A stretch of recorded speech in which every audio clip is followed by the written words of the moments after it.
Hi everyone. Before you drift off, let me know in the comments where you're listening from. If you're enjoying the stories, don't forget to like and subscribe. Now let's relax and jump into tonight's case.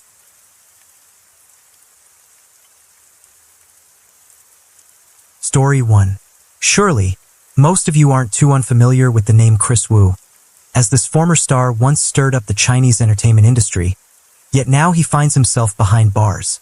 Recently, his life behind bars has sparked endless debates on social media. Following the appellate court's verdict, online commentators speculate that this time, the XXO member will have no further chance to appeal. Let's revisit the entire affair surrounding Chris Wu, how he managed to rise to the top, and ultimately why he dug his own grave. What really lurked behind the scenes. Chris Wu was originally named Li Jiahan, born on November 6, 1990, in Guangzhou, Guangdong Province, China. His father, Li Kaiming, hailed from Hubei and once served as deputy director of the Scientific Research Institute under China's Ministry of Environmental Protection. His mother, Wu Xiuqin, was from Gansu, a graduate of Wuhan University who pursued a master's program in water resource systems engineering at a local institution. Due to his parents' work, when he was small, Li Jiahan stayed with his maternal grandparents in Baiyin, Gansu Province. By the time he was 10, Wu Xiuqin took him back to Guangzhou. In fact, the couple had already been divorced for some time, so Wu Xiuqin changed her son's family name to hers. Thus, Li Jiahan became Wu Yifan, Chris Wu. Eager to provide him with a better education, Wu Xiuqin decided to move her son to Canada for school. By 2005, circumstances required her return to China on business. So, she took Chris Wu back to Guangzhou to continue his studies there. During this period, he developed a passion for basketball. He became captain of his school's basketball team, competing in a nationwide secondary school tournament in China. He even told his mother he dreamed of one day playing in the NBA. However, Wu Xiuqin felt a pro basketball career could lead to serious injuries, plus it's typically short-lived. Consequently, she quickly withdrew Chris from Guangzhou, effectively quashing his ambition. Back in Canada, Chris Wu grew depressed, straining his relationship with his mother. In 2007, South Korean entertainment label SM Entertainment came to Vancouver scouting trainees. Learning the company would cover food and lodging, Chris Wu felt he'd found a chance to free himself. To escape his mother's tight grip, he auditioned for the trainee program. Thanks to his striking good looks, he passed SM's notoriously rigorous selection process, signing a 10-year contract with this leading K-pop agency. But only after arriving in South Korea for training did Chris realize that being an SM trainee was far tougher than living under his mother's watch. In April 2012, following those taxing, difficult trainee days, Chris Wu debuted as a member of the K-pop boy band EXO, formally launching in Korea under the stage name Chris. In January 2014, EXO landed on the US Billboard Artists to Watch chart, while Chris stood out as leader of EXO-M and emerged as the group's biggest star. At a time when EXO was ascending, on May 15, 2014, Chris Wu filed a lawsuit against SM Entertainment to void his contract, asserting that the company neglected artists' health and forced them into grueling work schedules. Chris also felt SM treated Chinese artists unfairly and failed to map out any meaningful path for his future. Thus, he sued SM in the Seoul courts, demanding contract termination. The agency was blindsided, though the two parties had clashed over work arrangements before. Right afterward, Chris Wu returned to China. At a glance, this move might look impulsive, but in reality, his mother, Wu Xiuqin, had paved the way for some time. 2 months before Chris' departure from EXO, she had already established a media company in Hong Kong, while Chris Wu's cousin Wu Lin founded another media venture in Shanghai. With his appealing looks and decent voice, and backed by a massive fan base, he benefited from the Hallyu wave then sweeping China. Upon returning, Chris Wu naturally became a breakout star in the Chinese entertainment world. In June 2014, the acclaimed actress-director Su Jinglai announced on Weibo that the male lead in her movie, Somewhere Only We Know, would be Chris Wu. Though he had virtually no acting experience, the idol effect brought in 287 million Chinese yuan, roughly $40 million US, in box office revenue. For Chris Wu, the real significance of this collaboration was that it opened the door for him in the Chinese market. By 2015, Chris Wu had become an up-and-coming figure collaborating with many A-listers in showbiz. He met the famed director Feng Xiaojiang when he played a supporting role in Mr. Six. Under Feng's guidance, Chris had roles in big-budget projects, mingled with veteran stars, and was deemed a promising young performer, despite ongoing debates about his acting chops.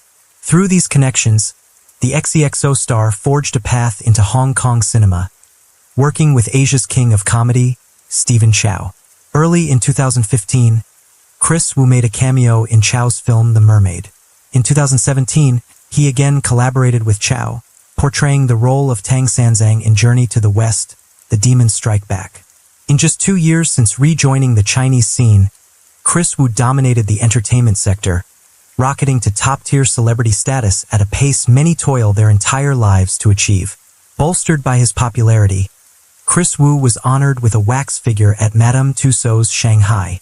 He was also the first celebrity born in the 90s to be displayed there. Suffice it to say that since returning to China, Chris Wu steadily climbed to A-list stardom, reaching the summit of fame that others might never attain in a lifetime. In 2016, the first love scandal of Chris Wu's career emerged, involving the online celebrity Xiao Jianai. On June 14, 2016, a female influencer under that name posted on Weibo, tagging Chris Wu's account, accusing the singer of deceit, then dumping her without a word. She also shared screenshots of their chat logs online. Those images went viral, creating a major uproar. Though Xiao Jianai soon deleted the post, rumors kept swirling. Next, various other social media users surfaced, also accusing Chris Wu of flirting or sleeping around. Faced with the allegations, Chris Wu's management swiftly denied everything, announcing they would pursue legal action against anyone spreading defamatory rumors. At the time, many fans believed Chris and assumed Xiao Jianai and the others were merely opportunists chasing fame. In showbiz, where money rules, public opinion can be swayed at any moment by financial clout. On June 16, 2016, Chris Wu revealed he'd signed with Yaolai Pictures and Media, commonly known as Yaolai Film. At such a sensitive moment, the idol was no longer represented by his mother's agency. Chris Wu presumably recognized the powerful network behind Yaolai Film, as well as their crisis management PR. Consequently, the scandal sparked by Xiao Jianai soon fizzled out. Despite the romantic turbulence, Chris Wu's fame remained sky-high. Yaolai Film repeatedly leveraged media tactics to keep boosting his profile, for instance, featuring him as a guest instructor at Jackie Chan's Film Academy, or securing roles like Tang Sanzang in Stephen Chow's box office powerhouse Journey to the West.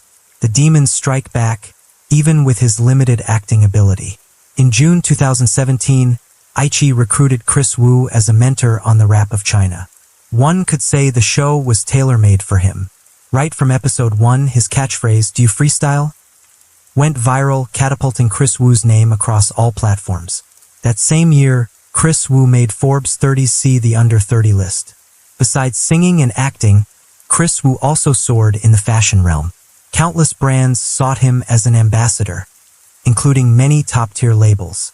In 2017, Chris Wu ranked top 10 in Forbes China Celebrity 100, amassing an annual income of around 50 million Chinese yuan, or $21 million US. In 2019 and 20, he remained in the top 10. Handsome and active in multiple fields, Chris Wu attained both wealth and stardom before turning 30, idolized by millions.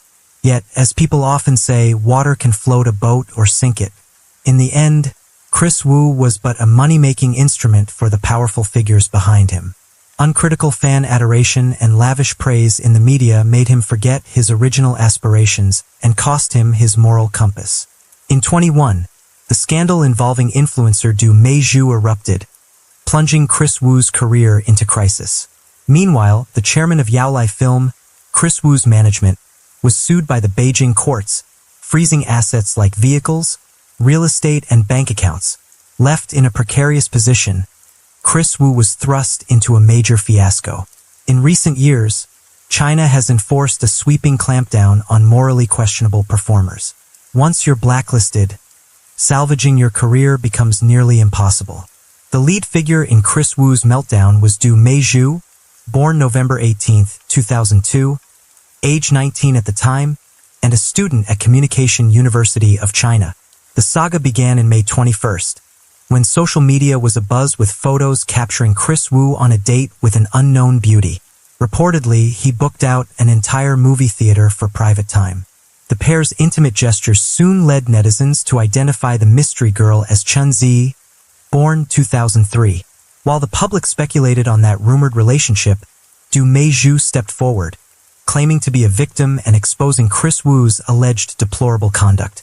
On June 2nd, Du Meizhu's friend, Lu Meili, posted on Weibo about Du Meizhu's relationship with Chris Wu, attaching chat screenshots between them to highlight his scumbag behavior.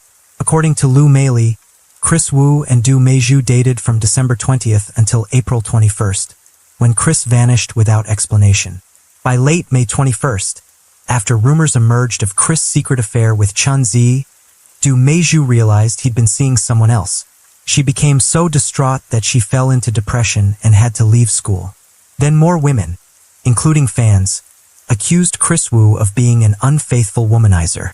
Amid the storm, Chris Wu bizarrely wrote on Weibo, "No single snowflake is innocent," a variation of the proverb, "When an avalanche comes, no snowflake is blameless," implying no participant in a scandal is truly innocent. But this time, Chris Wu faced a formidable opponent. On July 8th, Du Meizhu published a bombshell post. She alleged Chris Wu had a private social media account for contacting underage girls, under the guise of seeking music video female leads. She claimed that once these girls visited his studio for contract signings, they'd be invited to parties where they were pressured to get drunk so he could assault them. According to Du Meizhu, Chris Wu treated them like playthings, and she herself was one such victim. In the post, she recounted how Chris Wu lured her to his home on the pretense of discussing a contract for new talent. But upon arriving, her phone was confiscated at the door. That night, instead of talking business, Chris Wu's team forced her to drink as they played party games. His manager threatened that if she wouldn't enjoy herself, they would blacklist her on social media. Du Meizhu was only 17, an inexperienced drinker, so she blacked out. The next morning, she woke up in Chris Wu's bed. He swore he'd look after her forever. Falling for his sugary words, she soon sank into romance. She couldn't fathom how Chris Wu's acting in film seemed so lackluster. Yet in real life he possessed unparalleled mastery of manipulation. After Du Meizhu's revelations sparked a firestorm online, numerous women claiming victimhood approached her, providing evidence. They hoped Du Meizhu would speak up on their behalf. On July 16, 2021, Du Meizhu posted screenshots showing her chat with a WeChat ID labeled Beijing Fanshare Culture and Media, reportedly Chris Wu's company. The user threatened that, "We have engaged professional lawyers who are certain to win the lawsuit against you. Still, if you prefer, we can settle this quietly. We won't proceed with litigation." Between July 9th and July 16th, 2021, Du Meizhu uploaded various WeChat screenshots involving Beijing Fanshare Culture and Media. They proposed transferring her 1 million Chinese yuan, a whole $140,000 US, if she would delete her posts and retract unverified statements, plus issue an apology. She rejected the idea, declaring she was a victim and demanding 8 million Chinese yuan, a $1.1 million US, for herself and the 7 other victims combined. After some back and forth, Beijing Fanshare Culture and Media suggested giving Du Meizhu 2 million Chinese yuan, a $280,000 US, if she would remove the Weibo posts. Initially, she considered agreeing, but insisted they publicly apologize, something Chris Wu's side refused, demanding identities of the other 7 girls. Viewing them as insincere, negotiations collapsed. Du Meizhu said she received 2 money transfers totaling 500,000 Chinese yuan, a $70,000 US, from Chris Wu and his mother, Wu Xiuqin, but declined to sign the settlement after consulting a lawyer. She believed it was effectively a confession, enabling Chris Wu to frame her and get her locked up more easily. When talks broke down, Wu's team asked Du Meizhu to return the 500,000 Chinese yuan, and she agreed. However, as a minor, she could only send a certain amount daily, refunding it in installments. On July 18, 2021, tensions soared. Du Meizhu published an ultimatum on Weibo, demanding Chris Wu publicly announce his retirement from showbiz and personally apologize to her and other victims. Otherwise, she would unleash evidence that would ruin him completely. She also alleged he badmouthed colleagues, claiming they had body odor, and ridiculed his brief sexual performance, claiming he lasted a mere 2 to 3 minutes. Du Meizhu gave Chris Wu 24 hours to hold a press conference, declare he'd leave the entertainment world permanently, apologize to brand partners, and compensate them. She also wanted a handwritten apology to all the abused girls, posted online within 72 hours. Finally, she demanded Chris Wu leave China and return to Canada. She concluded, "If not, even if I don't release the others' names, I can still destroy you. So be ready." Her post quickly topped hot search rankings across Chinese social media. Evidently, this was no mere love dispute, but a serious criminal matter, grabbing the authorities' attention. On July 19th, Chris Wu declared that he had never broken any laws, denying rumors of casting couch interviews, seducing underage girls, etc. He then boldly announced, if such behavior ever occurred, "Rest assured I turn myself in. I guarantee full legal responsibility for every word I say." Despite Du Meizhu's accusations, Chris Wu's agency again refuted everything and demanded she take down her posts with false information. Simultaneously, his company posted a public statement claiming negotiations with Du Meizhu over hush money never happened, and they had no Beijing Fanchi Culture WeChat account. So Chris Wu's team threatened to sue Du Meizhu for defamation. On July 20th, the China Television Drama Production Industry Association issued an official notice urging all production houses to suspend collaborations with Chris Wu. This blacklisting dealt a heavy blow to his career and reputation. On July 20th, Beijing police released an official statement about Chris Wu's case, confirming he and Du Meizhu did indeed have sexual relations and that certain manipulations or deceptions were orchestrated by a third party. In truth, Chris Wu might not have toppled so swiftly had it not been for a special factor, a certain Mr. Liu. The Beijing police statement explained that a 23-year-old man surnamed Liu spotted an opening to scam both sides. During this period, the suspect Liu posed as a woman claiming to have also been deceived by Chris Wu, aiming to partner with Du Meizhu in seeking restitution and thereby earning her trust. Liu then used a WeChat ID DDX to communicate with Du Meizhu, obtaining details about her ties to Chris Wu. On July 10th, Liu used that intel to impersonate Du Meizhu in contacting Chris Wu's lawyer, negotiating a settlement of 3 million Chinese yuan, $420,000 US. Next, Liu provided the lawyer with his own bank account and also Du Meizhu's. Meanwhile, Liu faked being Beijing Fansha Culture, Chris Wu's legal counsel, to dupe Du Meizhu into a 3 million Chinese yuan payout. Neither party signed any settlement. On July 11th, Chris Wu's mother, Wu Xiuqin, transferred 500,000 Chinese yuan, a $70,000 US, to Du Meizhu in 2 payments. Then Liu, still impersonating Du Meizhu, demanded the remaining 2.5 million. Next, posing as Chris Wu's lawyer, Liu insisted Du Meizhu sign an agreement or repay the 500,000. She agreed to return the money, so Liu gave her an Alipay account. She gradually transferred back 80,000 to that account. While Du Meizhu was repaying the 500,000 Chinese yuan in increments, she kept posting on Weibo. Chris Wu's side grew confused over the 3 million demand, and only then did they realize both sides had been scammed by Liu. Throughout, no real negotiations had occurred between Du Meizhu and Chris Wu's team.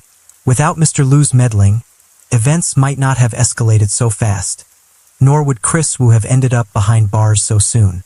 Right as the scandal erupted, countless brands canceled collaborations with Chris Wu, effectively demolishing his career, as he now faced allegations of sexual assault and police detention. By August, Chris Wu was banned from public platforms, while his personal and corporate Weibo accounts were taken down. On August 16, 21, the Chaoyang District People's Procuratorate in Beijing approved a formal arrest warrant for Wu X fan, suspecting him of rape. On November 25, 22, The Chaoyang District People's Court in Beijing announced its primary verdict regarding Chris Wu on multiple charges, sentencing him to 11 years, 6 months for sexual assault and an additional 1 year, 10 months for group licentiousness. In total, he faces over 13 years behind bars, followed by deportation from China. Because he holds Canadian citizenship, Chris Wu will be deported upon completing his sentence. Canadian law sets no statute of limitations on such crimes, meaning if any Canadian citizen files a future report accusing him of abuse, he could face retrial. Potentially, he might even be subjected to chemical castration, regular injections of anti-androgen medication every 3 months that reduce sexual impulses. Nonetheless, Chris Wu refused to accept his sentence and appealed, claiming the penalty was excessive. Before the second trial took place, Chris Wu's legal team found a key witness intending to unmask Du Meiju's real nature, hoping to reverse the outcome. On February 27, 23, Li En, Du Meiju's close friend and a fellow online influencer, shared that Chris Wu's lawyers had invited her to testify at his upcoming second trial.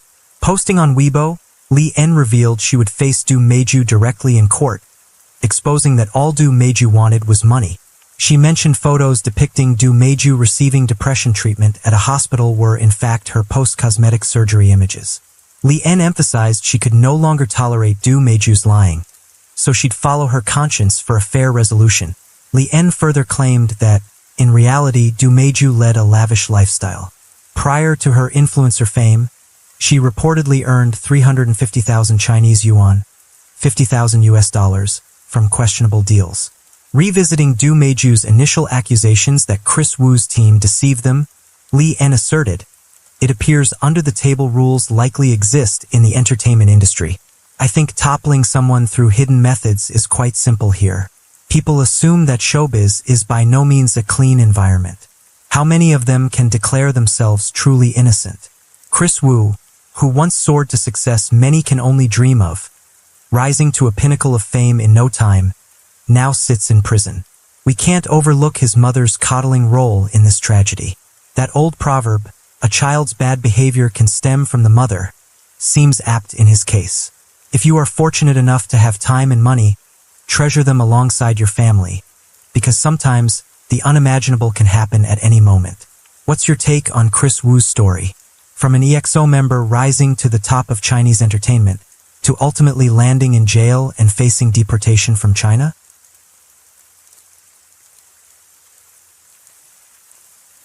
Story 2. If you've ever looked into traveling to Hong Kong, chances are you've come across Chungking Mansions. Dubbed the cheapest guesthouse hub in the fragrant harbor, it's a familiar stopover for budget backpackers. Yet, locals speak of this place with a mix of caution and dread, sometimes outright fear. Why is that? On an otherwise ordinary night at Chungking Mansions, a woman was found in a hotel room, her body riddled with over 70 wounds. The killer, meanwhile, had vanished without a trace. The police quickly noticed that nearly everyone else in the hotel seemed suspicious. Some fled Hong Kong immediately after the incident, others were covered in blood, and a few insisted they weren't in their rooms when it happened. So who was the real culprit?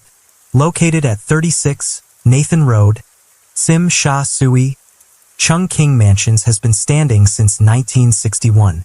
This 15-story complex is divided into 5 blocks, A, B, C, D, C, and E, with the first and second floors serving as a bustling shopping area. Perched on prime Hong Kong real estate, surrounded by sprawling shopping malls and 5-star hotels, Chungking Mansions feels like an island unto itself, cut off from the polished world around it. The reason? It's a place perpetually tied to crime, violence, and illicit substances. Since the 1970s, enterprising businessmen began converting its apartments into low-cost guest houses, drawing in a wave of low-income migrants. From then on, this living space spiraled into chaos.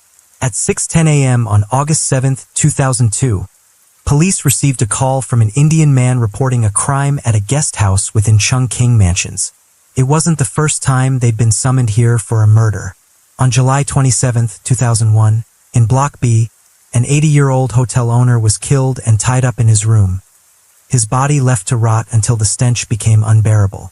On March 24, 2002, a hotel manager and a 38-year-old Polish man, both allegedly linked to drugs, were brazenly slain in the building's commercial area. So, when yet another murder was reported at a Chungking Mansion's guest house, the police were on edge and dispatched officers to the scene without delay. The crime took place at the Mandarin Guest House, located on the 13th floor of Block E. The guest house has 5 rooms and spans roughly 860 square feet. The incident occurred in room 2, 8 minutes after the call.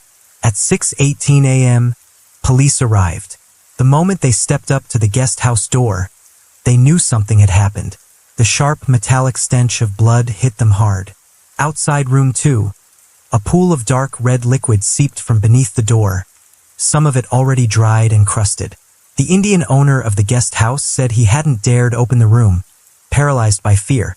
When the door finally swung open, the sight inside was nothing short of horrific. Blood coated everything, walls, floor, every corner, every object, drenched in a deep, sickly red. Splatter marks stretched over 6 feet high on the walls. The floor bore the smeared imprints of red footprints. At the center of it all, a woman lay face down. She was no longer alive. Seasoned in murder investigations, the officer in charge immediately began asking questions. Who was the victim? Did she have a conflict so severe it led to this brutality? The scene was too chaotic to risk contaminating evidence, so forensic experts were called in right away. Initial findings revealed approximately 70 wounds on the victim's body, 10 on her back, 1 slicing from her waist down to her lowest rib, and the rest scattered across her head, arms, legs, chest, and midsection. The coroner concluded the cause of death was massive blood loss. This meant that when she was attacked, she was still conscious, bleeding out slowly from the sheer number of injuries. The estimated time of death was about 3 hours before discovery, between 3 a.m. and 4 a.m. on August 7, 2002. Forensics also found male bodily fluid near the victim's anus, suggesting she may have had sexual contact while still alive. Further investigation was needed to determine if that man was the killer. Given the chaotic state of the scene, police theorized the victim had fought back during the attack, raising the possibility that the perpetrator was injured too. While forensics combed for evidence, the police launched their investigation. The victim's identity was confirmed as Gulai Ahmar, a woman from India. She was a frequent visitor to Hong Kong, traveling under the guise of tourism. When her visa expired, she'd returned to India to renew it, only to come back to the city soon after. Of course, Gulai's repeated trips weren't just for sightseeing.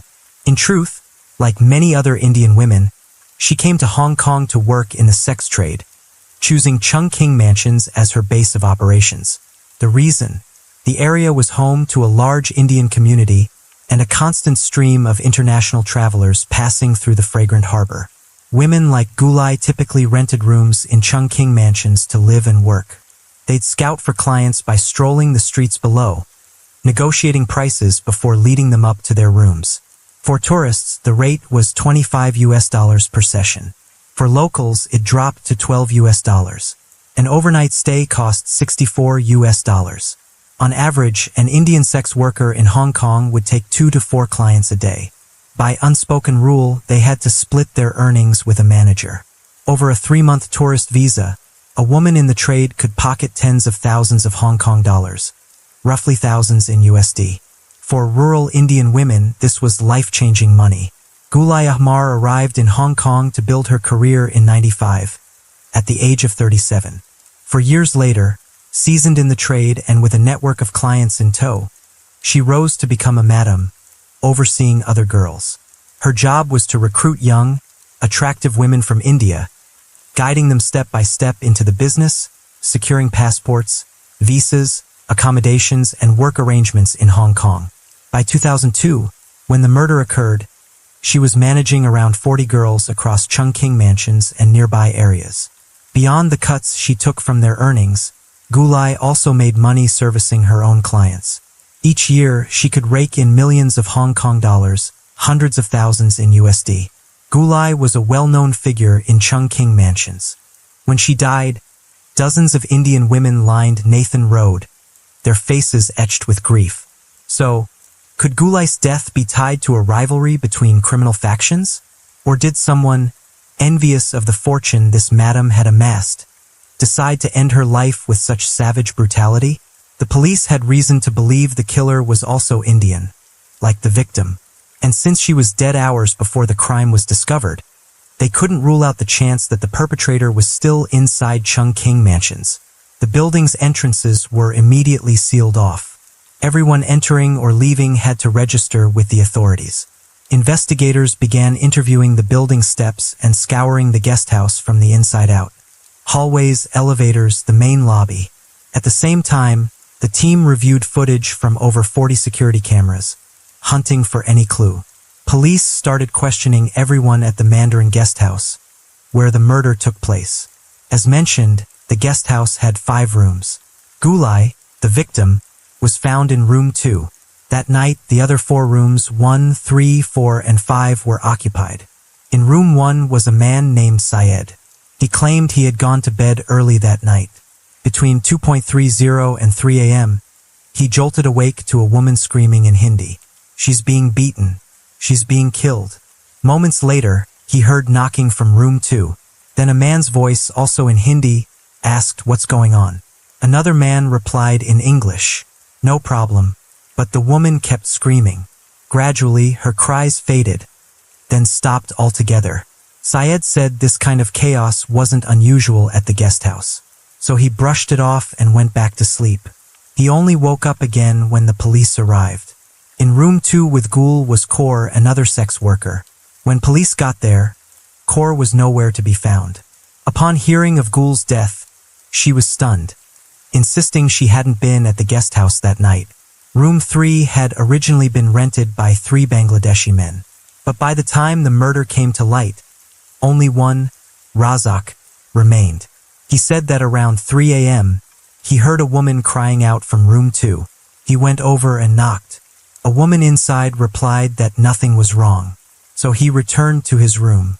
5 or 10 minutes later, he heard her shouting again, claiming someone was attacking and killing her. At 4 a.m., Razak drove his 2 roommates to the airport to leave Hong Kong, returning to the room by 5 o'clock. Room 4 housed Singh, the guest house manager.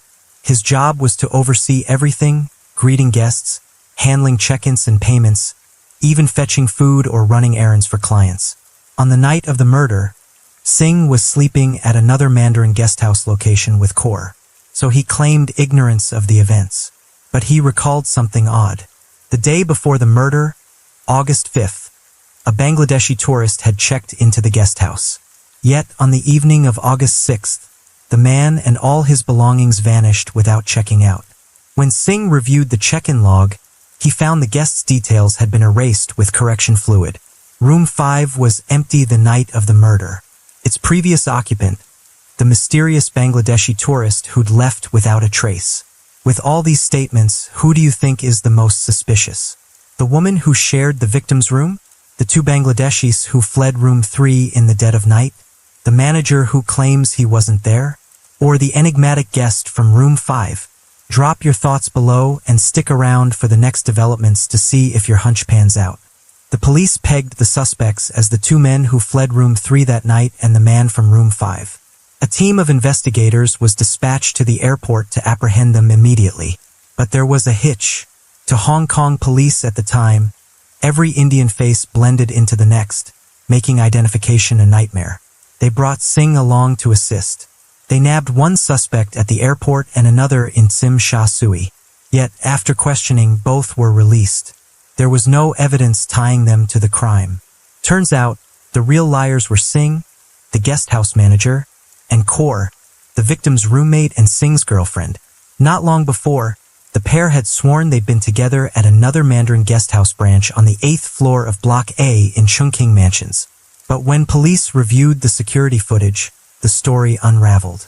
At 3:41 a.m. on August 7th, the day of the murder, Singh was seen in an elevator heading to the 8th floor of Block A with an Indian man clad in blood-soaked clothes.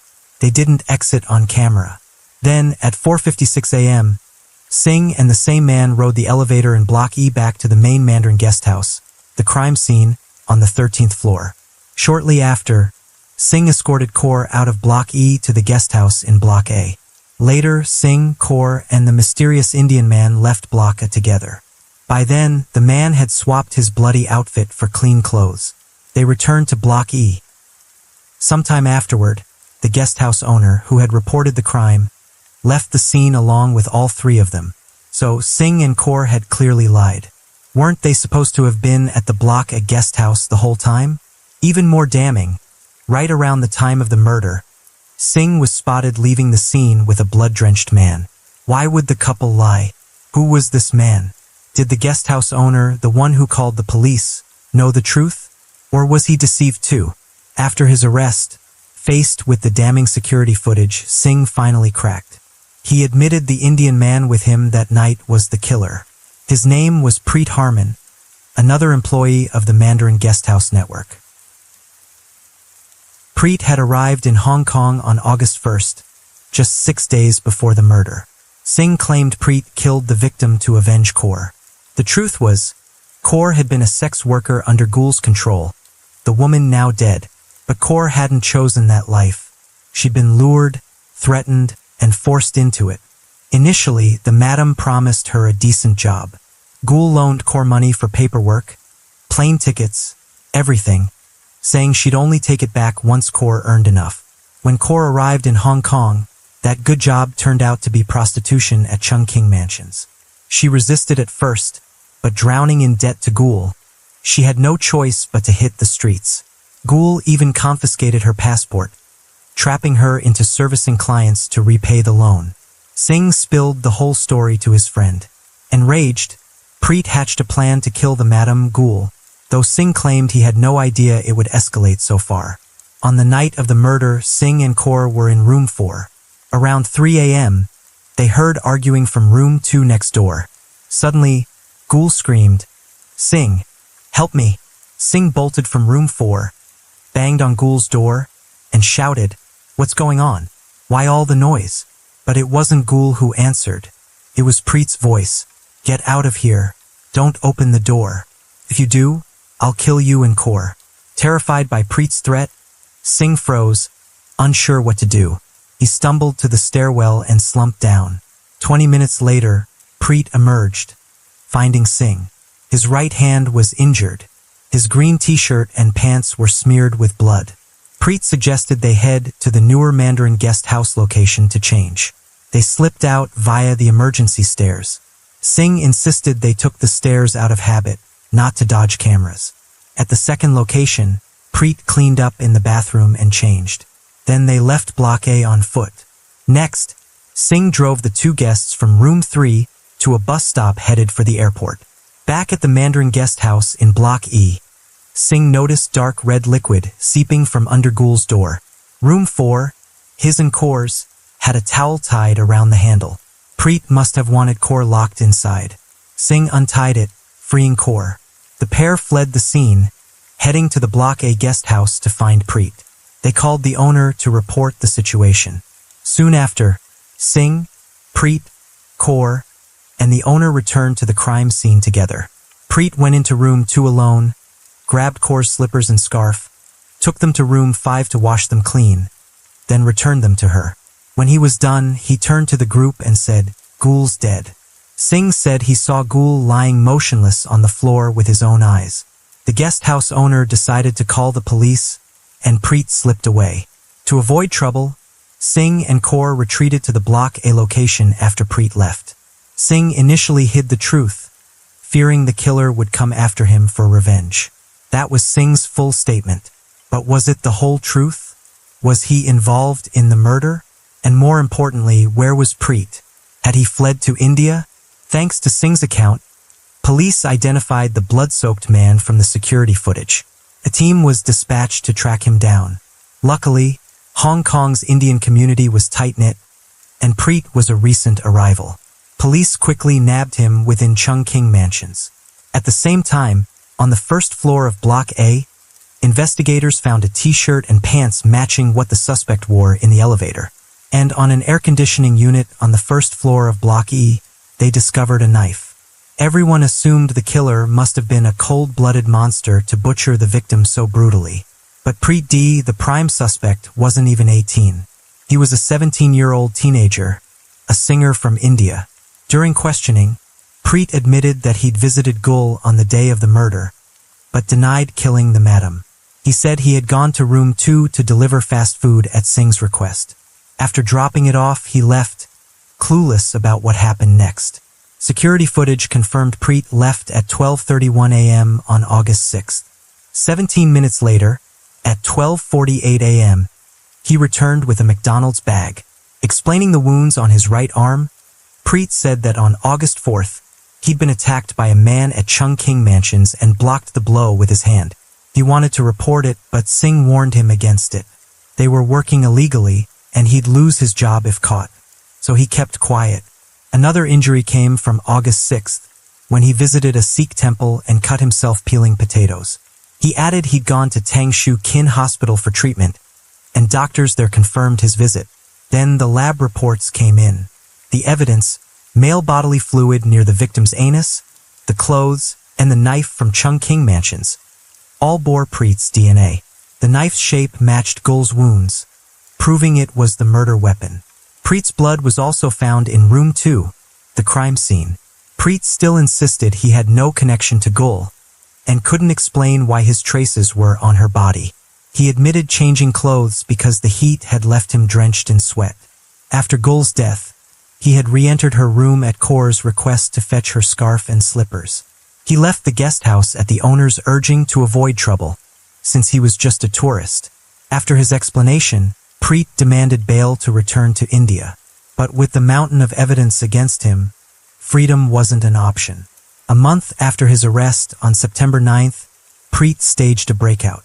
During a break, while playing ball with other inmates, the teenager scaled a 52-foot barbed wire fence with his bare hands, then slid down a lamppost to escape. Fortunately, guards spotted him and hauled him back in time. Before the murder trial, Preet was sentenced to 2 months for the escape attempt. Over a year after the crime, in early 2004, the first trial began. Singh faced charges of concealing a crime. Knowing or believing Preet had killed Gul, without lawful authority or reasonable excuse, he'd taken steps to obstruct Preet's arrest or prosecution. Kaur faced similar charges. Singh pleaded guilty. After more than a year in custody, Preet, now 18, was tried for murder. His father traveled from India to Hong Kong for the proceedings. After months of hearings, at the final session, following 5.5 hours of jury deliberation, the judge delivered the verdict. Preet was sentenced to life in prison for murdering the 4-year-old Indian woman at the Mandarin Guest House, 13th floor, Block E, Chung King Mansions. As the ruling came down, Preet screamed in Hindi, "I didn't kill anyone. Take me back to India." No matter how loudly he protested, the truth wouldn't bend. His lawyer later petitioned to have him serve his sentence in India, citing his isolation, language barriers affecting his mental state, and his family's inability to visit from India. But with no prisoner exchange agreement between Hong Kong and India, the court had no power to grant it. Preet filed an appeal. The appellate court ruled he could be eligible for parole after a minimum of 20 years. That meant no chance of release until 22, when he'd be 37, potentially young enough to reintegrate and start anew. But Preet never got that chance. On July 3, 2014, at Shekpik prison, the inmate used a blanket to end his own life at 29. Like Gulu, his victim, Preet was gone forever, lost far from home. For 17 or 18-year-olds, freedom feels like the ultimate prize. Fueled by youthful passion, they carry dreams of breaking boundaries and changing the world. A single mistake cost Preet 20 precious years of his youth. It's possible that from his first days behind bars, despair consumed him, leading to that final fatal choice. Yet, from another angle, at 18, Preet was an adult accountable for his life and actions. So, before you act, think hard. Never assume someone else will bear the weight of your choices. Your fate rests in your hands alone. We can't undo the past, so don't do anything that'll leave your future self drowning in regret.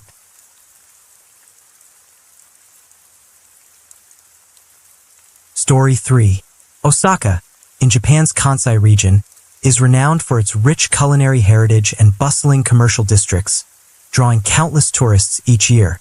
As the tourism industry boomed, many locals began turning their vacant homes into B&B-style guest houses, offering home-cooked meals and personalized services.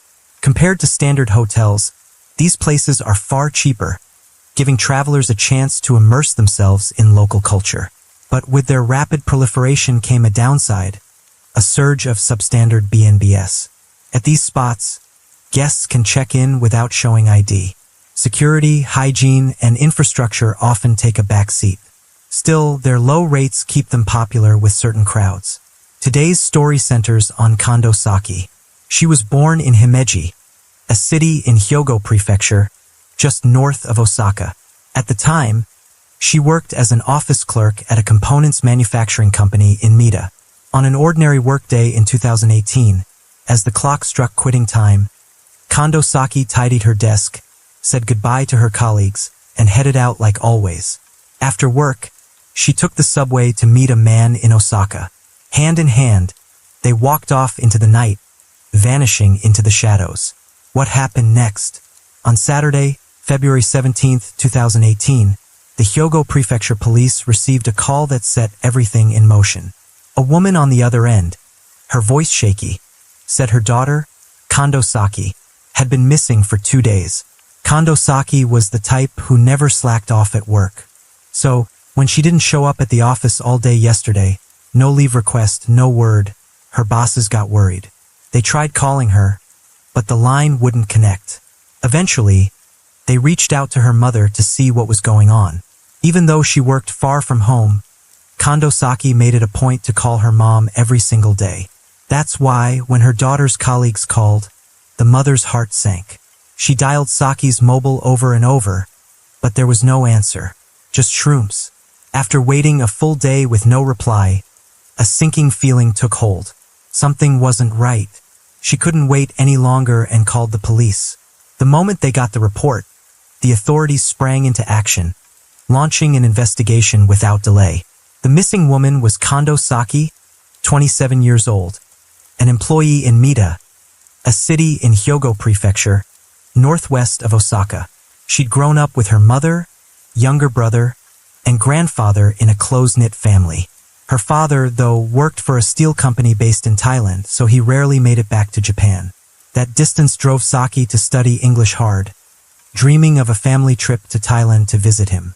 Day after day, her dedication paid off.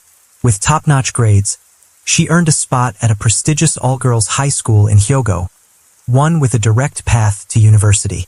There, she joined the school's brass band club, living out a beautiful, carefree youth, filled with music and memories. Kondo Saki was all in when it came to languages, especially English. She worked tirelessly to get fluent, listening, speaking, the works, until she could watch English movies or flip through magazines without missing a beat. After high school, her standout language skills got her into a university in Hyogo. During breaks, she'd take short trips to Western countries, making friends with international students along the way. Once she graduated, Kondo Saki stepped into the grind of working life. She bounced between a few jobs over the years, but 2 years ago, she landed a position at a components manufacturing company in Mita. That's when she moved into the company dorm, striking out on her own for the first time. Kondo Saki was a warm, lively young woman. She'd go out of her way to help foreigners asking for directions, and loved having her overseas friends over whenever they were around. At work, she was the one everyone turned to for English-related problems, always jumping in with enthusiasm. That's why people adored her. To her family and coworkers, Saki was gentle, friendly, sharp as a tack, well-rounded, and dependable. Her social life was pretty straightforward, no drama, no enemies that anyone could point to. So, when she vanished out of the blue, it threw everyone into a tailspin of confusion and worry. Then the police dug into the social media platforms Kondo Saki used, and they hit on something big, a key lead from one of her friends.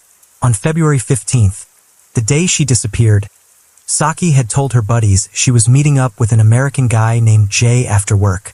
He was someone she'd recently met online. That detail grabbed the police's attention right away. They moved fast, pulling security footage from every relevant spot to track her movements after she left the office. And sure enough, it didn't take long for them to spot a suspicious man.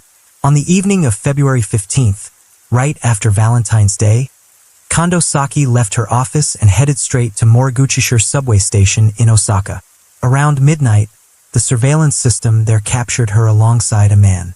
The two looked close, their gestures intimate, like a couple caught up in love, walking south together. The last camera footage showed Kondo Saki and this man holding hands, stepping into a guest house near the station. But in the days that followed, the cameras only picked up the man, coming and going again and again. Kondo Saki, though, she was nowhere to be seen. The man on screen was tall and lanky, always wrapped up tight from head to toe. One surveillance clip revealed his outfit: a black knit cap, a white face mask, dark sunglasses, black clothes top to bottom, and black shoes to match. The police could barely make out his face. He seemed determined to stay hidden. For some reason, every time he entered or left the guest house, he had a big backpack slung over his shoulders. It looked suspicious, no question about it. The guest house they had checked into was in Osaka's Higashikasai ward, a worn-out 3-story building with white walls turned yellow with age, dotted with small rectangular windows. The police tracked down the owner fast, hoping he had kept a guest log, but their hopes didn't last long. This was a black B&B, registered on Airbnb, but running under the radar, no business license to speak of. Guests just booked through the app and walked in, no personal info required. That made pinning down the mystery man's identity a whole lot harder.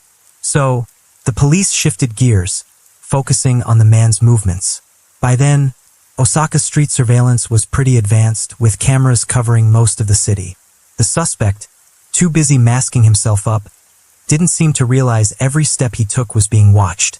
That gave the cops an edge, and they quickly zeroed in on his location. Just a few days after Kondo Saki vanished, the suspicious man left Osaka, drifting to other black B&Bs in Nara. On February 29th, exactly 1 week after the disappearance shook things up, police nabbed their suspect at a local guest house. Born in '91, he was 26 at the time, an American tourist. This was Jay, the guy Kondo Saki had been chatting with online. His real name was Yevgeny Vasilyevich Bayraktar. He was born in Odessa, Ukraine, moved to the US later, got American citizenship. Back in 2007, Bayraktar started his high school years at William Floyd High School in his hometown. He breezed through the 4-year program without a hitch, excelling effortlessly. After graduation, he didn't waste time. He signed up for the military, nailed the enlistment exams, and secured a spot in the US Air Force. The rules were straightforward. Bayraktar had to serve a full 4 years. But something went wrong. No one knows exactly why. And after just 11 months, he deserted, heading back to Long Island. From there, his life unraveled into an aimless drift, devoid of purpose. Those who knew him, friends, neighbors, offered a strikingly consistent take. Bayraktar was a gentle soul, shy, not much of a talker. Yet beneath that quiet surface burned a deep passion for Japanese culture, which is why he kept picking Japan as his go-to destination. By now, he'd made over 10 trips there. Sightseeing was part of it, sure, but his real drive was chasing romantic moments with Japan's beautiful, soft-spoken women. Bayraktar's family didn't hold back. They said he was utterly captivated by Japanese women, almost to an obsessive degree. Once he opened up to a friend and admitted his dream. He wanted to marry one someday. In late January 2018, he managed to get a 90-day tourist visa and flew straight to Kansai, ready for a long stay. Looking at it that way, it's hardly shocking that Bayraktar crossed paths with Kondo Saki. Still, he flat out denied any role in her disappearance. With surveillance footage stacking up against him, the investigators weren't buying his story. Not for a second. On the day they arrested Bayraktar, police filed for a search warrant and raided the guest house where the two had stayed together. She wasn't there. They found nothing of hers in the room.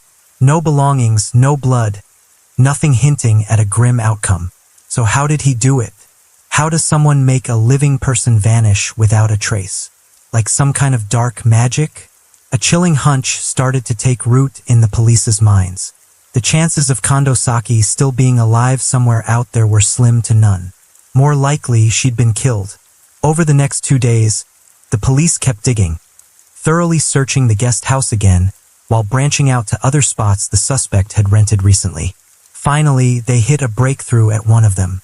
It was in Hanazono Kita Nishinari-ku, Osaka, a 3-story building with gray-painted walls, scaffolding wrapped around it, mid-renovation. No surprise there, it was another black B&B. The rooms were basic, the setup rough around the edges. A night stay cost just 2,000 yen, about $14, cheap enough that mostly local workers around the area booked it. The owner had a vivid memory of, he said. As they approached the room, the police caught a whiff of something odd, an overpowering mix of stench and sharp fragrance. The closer they got, the worse it hit them. When they swung the door open, there it was, a large suitcase left behind in the cramped 6-square-meter space, barely big enough for one person to lie down. That nasty smell? Likely from a disinfectant sprayed to mask whatever was rotting inside the suitcase. It hadn't worked. Inside, they found a human head decomposing. The sight sent a jolt of shock and dread through everyone at the scene. After a DNA match, the police confirmed it. The head belonged to Kondo Saki, the woman reported missing 10 days earlier. Faced with this new, undeniable evidence, Bhairactar had no way out.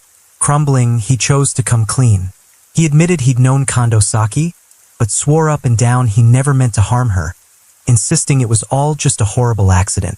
To family and friends, Bhairactar came off as quiet and reserved, a man of few words. But online, he transformed into someone else entirely. Sure, he scrubbed his social media clean after the crime, but the police had data recovery tools. What they uncovered laid his true nature bare, a sordid, unsettling side he'd kept hidden. Bhairactar was hooked on Tinder, the worldwide dating app that's a go-to for people across all ages and countries. It lets users build profiles with photos and a short bio about their interests, then browse others' pages. If 2 people swipe right on each other, they're matched and can chat. The app even has a location feature, making it easy to connect with folks nearby. Bhairactar had zero confidence in his looks, so he didn't post real photos. Instead, he plucked images from the web and slapped a fake name on his profile. He'd been to Japan plenty of times, tapping Tinder's location suggestions to match with women in the area. By then, he'd chatted with and met nearly 10 Japanese women, one of them being Kondo Saki. For Bhairactar, texting wasn't enough. He'd push hard to meet up, hang out, spend the night at a guest house, just to satisfy his urges.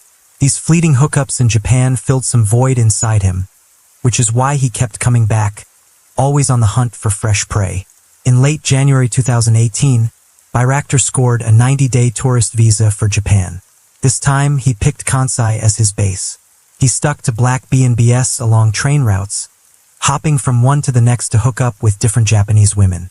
On February 12th, he checked into a guest house in Osaka's Higashikata ward, planning to stay a week. That's when he met Kondo Saki on the dating app. They were the same age and she had the looks. Beautiful, gentle, poised. Everything he fantasized about in a Japanese woman. Kondo Saki, for her part, seemed intrigued by this young foreign guy. They matched on Tinder without a hitch. After some chatting, they swapped contact details and followed each other on Instagram. Just a few days later, Bhairactar suggested she come to Osaka. But Mita, where she lived, was 50 kilometers away, over an hour by subway. To her, they'd barely gotten acquainted. Felt too soon to meet, so she brushed him off, citing work. He kept pressing, but she wouldn't budge. Bhairactar sensed his new catch slipping away and switched tactics. He turned threatening, claimed he knew her home address and workplace. If she didn't meet him, he'd show up at her door himself. After wrestling with it, Kondo Saki caved.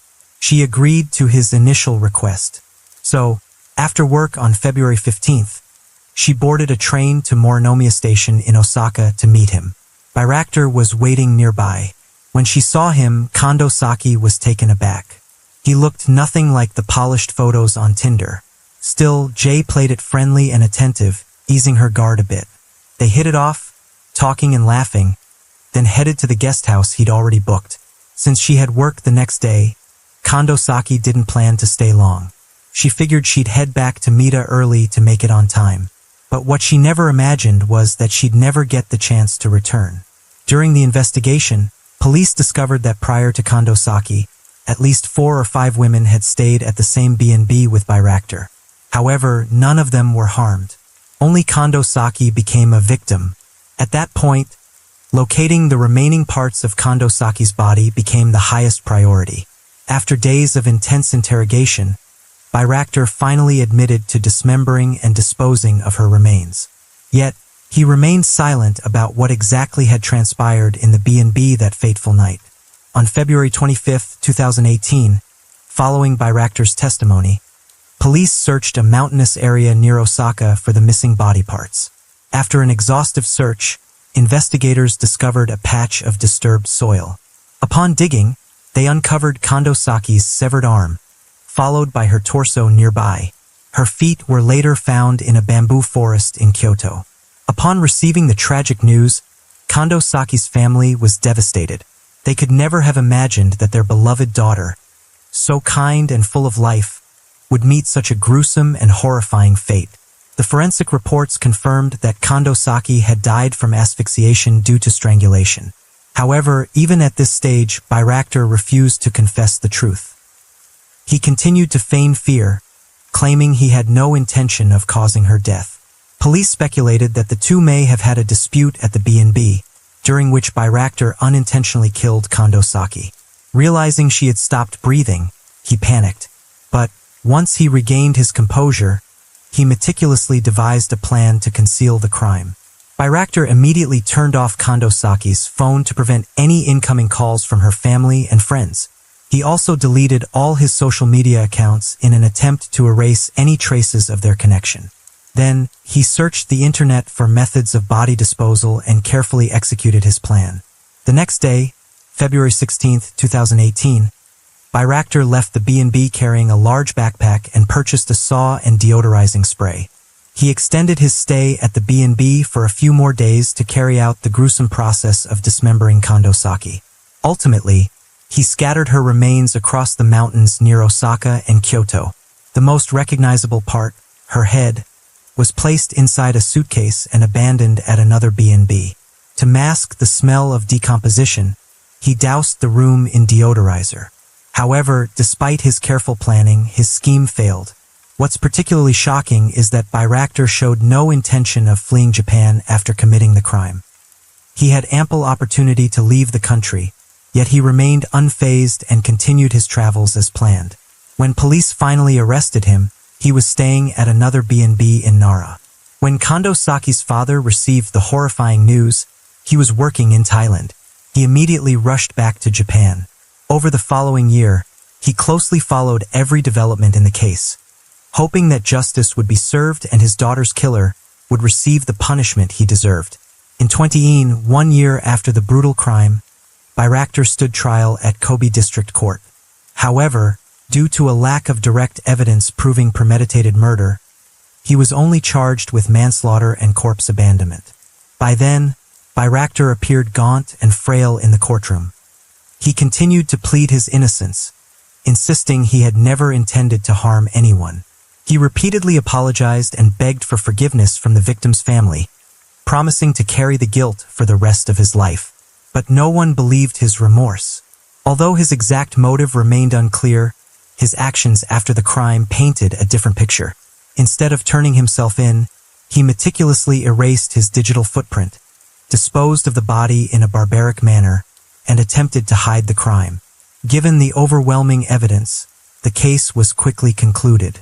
On January 20, 2018, the Kobe District Court sentenced Bayraktar to 8 years in prison for manslaughter and corpse abandonment. This verdict sparked outrage among Kondo Saki's family and friends, who felt the punishment was far too lenient. Yet, the trial ended abruptly. Since Bayraktar remained silent and refused to cooperate, the full truth was never uncovered. Notably, this case was the 8th murder in 2 years in Japan, linked to illegal B&B operations. Due to the severity of the case, Japanese authorities began imposing stricter regulations on accommodations. Since then, All B&Bs have required guests to provide personal identification upon booking. This measure was implemented to crack down on unregistered B&Bs, which had become havens for criminal activity. So that concludes today's case. But before we say goodbye, the True Crime in the World team wants to share a few essential safety tips to help you avoid online scams and prevent unfortunate incidents like the one we just explored. 1. Be cautious with personal information. Never share too much personal information online, such as your home address, phone number, or banking details. This can help prevent identity theft or fraud. 2. Verify profiles and profile pictures.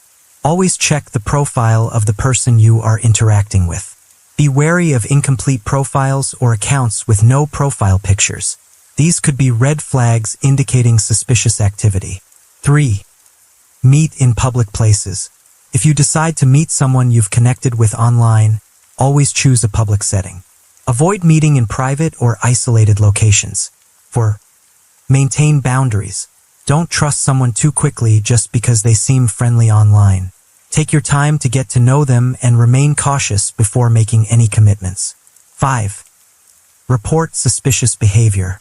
If you suspect someone is trying to deceive or take advantage of you, report them to the social media platform or app you're using. Your safety should always come first. Stay alert and protect yourself at all times.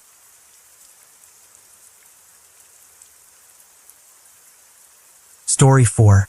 On June 8, 2017, a horrific shooting tore through a supermarket in Tinkanek, Pennsylvania. But the real shiver doesn't come from the body count alone. It's the shooter's identity that chills to the bone. He wasn't a wanted felon or a raving extremist. He was a YouTuber. Even more unnerving, before pulling the trigger, he'd laid out every clue in his videos, publicly detailing his bloody blueprint. Yet no one saw it coming. What drove this man to such a desperate edge? And how did those blatant warnings slip by unnoticed? Randy Stair, the central figure in today's story, was born in '92 in Pennsylvania, USA. The eldest son in his family, he had a younger brother, Jeremy, trailing him by 2 years. Randy's parents were hard workers, toiling daily to raise their boys. Despite a stable home, he grew up a loner. From childhood, he had few friends, keeping to himself. Quiet, withdrawn, perpetually adrift in a world that never quite fit. Through his teenage years, romance eluded him entirely. At school, he loathed group projects, preferring solitude where he could breathe easy, free from others' expectations. In 2006, at 14, Randy tagged along on a family skiing trip. There, a spark hit. He shot a short video and tossed it onto YouTube, a platform still in its infancy, barely a year old. Back then, YouTube was a ghost town, users sparse, true creators a rarity. That scarcity worked in Randy's favor. His first clip snagged a surprising number of views. The sudden attention lit something inside him, a rush of validation he'd never tasted. For the first time, Randy felt seen. From that moment, he poured hours into crafting new videos, chasing the high of online recognition. At first, he launched a channel remixing and redubbing anime and movie clips. It didn't last. YouTube axed it fast for copyright violations. Undeterred, in June 2008, still a high schooler, he debuted a second channel, Pioneer Productions. This time, he leaned into comedy, spinning sketches from everyday life. Early on, views trickled in slowly. To stand out, Randy injected animated characters into his work, weaving creative banter between them. One he voiced delivered a standout line. "Are you kidding me? I'm a frog. You want me to go to school? I've had enough already." Randy's quirky dialogues and offbeat humor slowly carved out a niche, drawing a modest crowd to his channel. Seeing subscribers trickle in lit a fire under him, he couldn't hide his glee. To fuel his YouTube grind, Randy let other priorities slide. Schoolwork took a back seat, his grades tanked, and any spark for academics fizzled out. After high school, he enrolled in a local community college, but barely hung on for a couple of years before dropping out cold.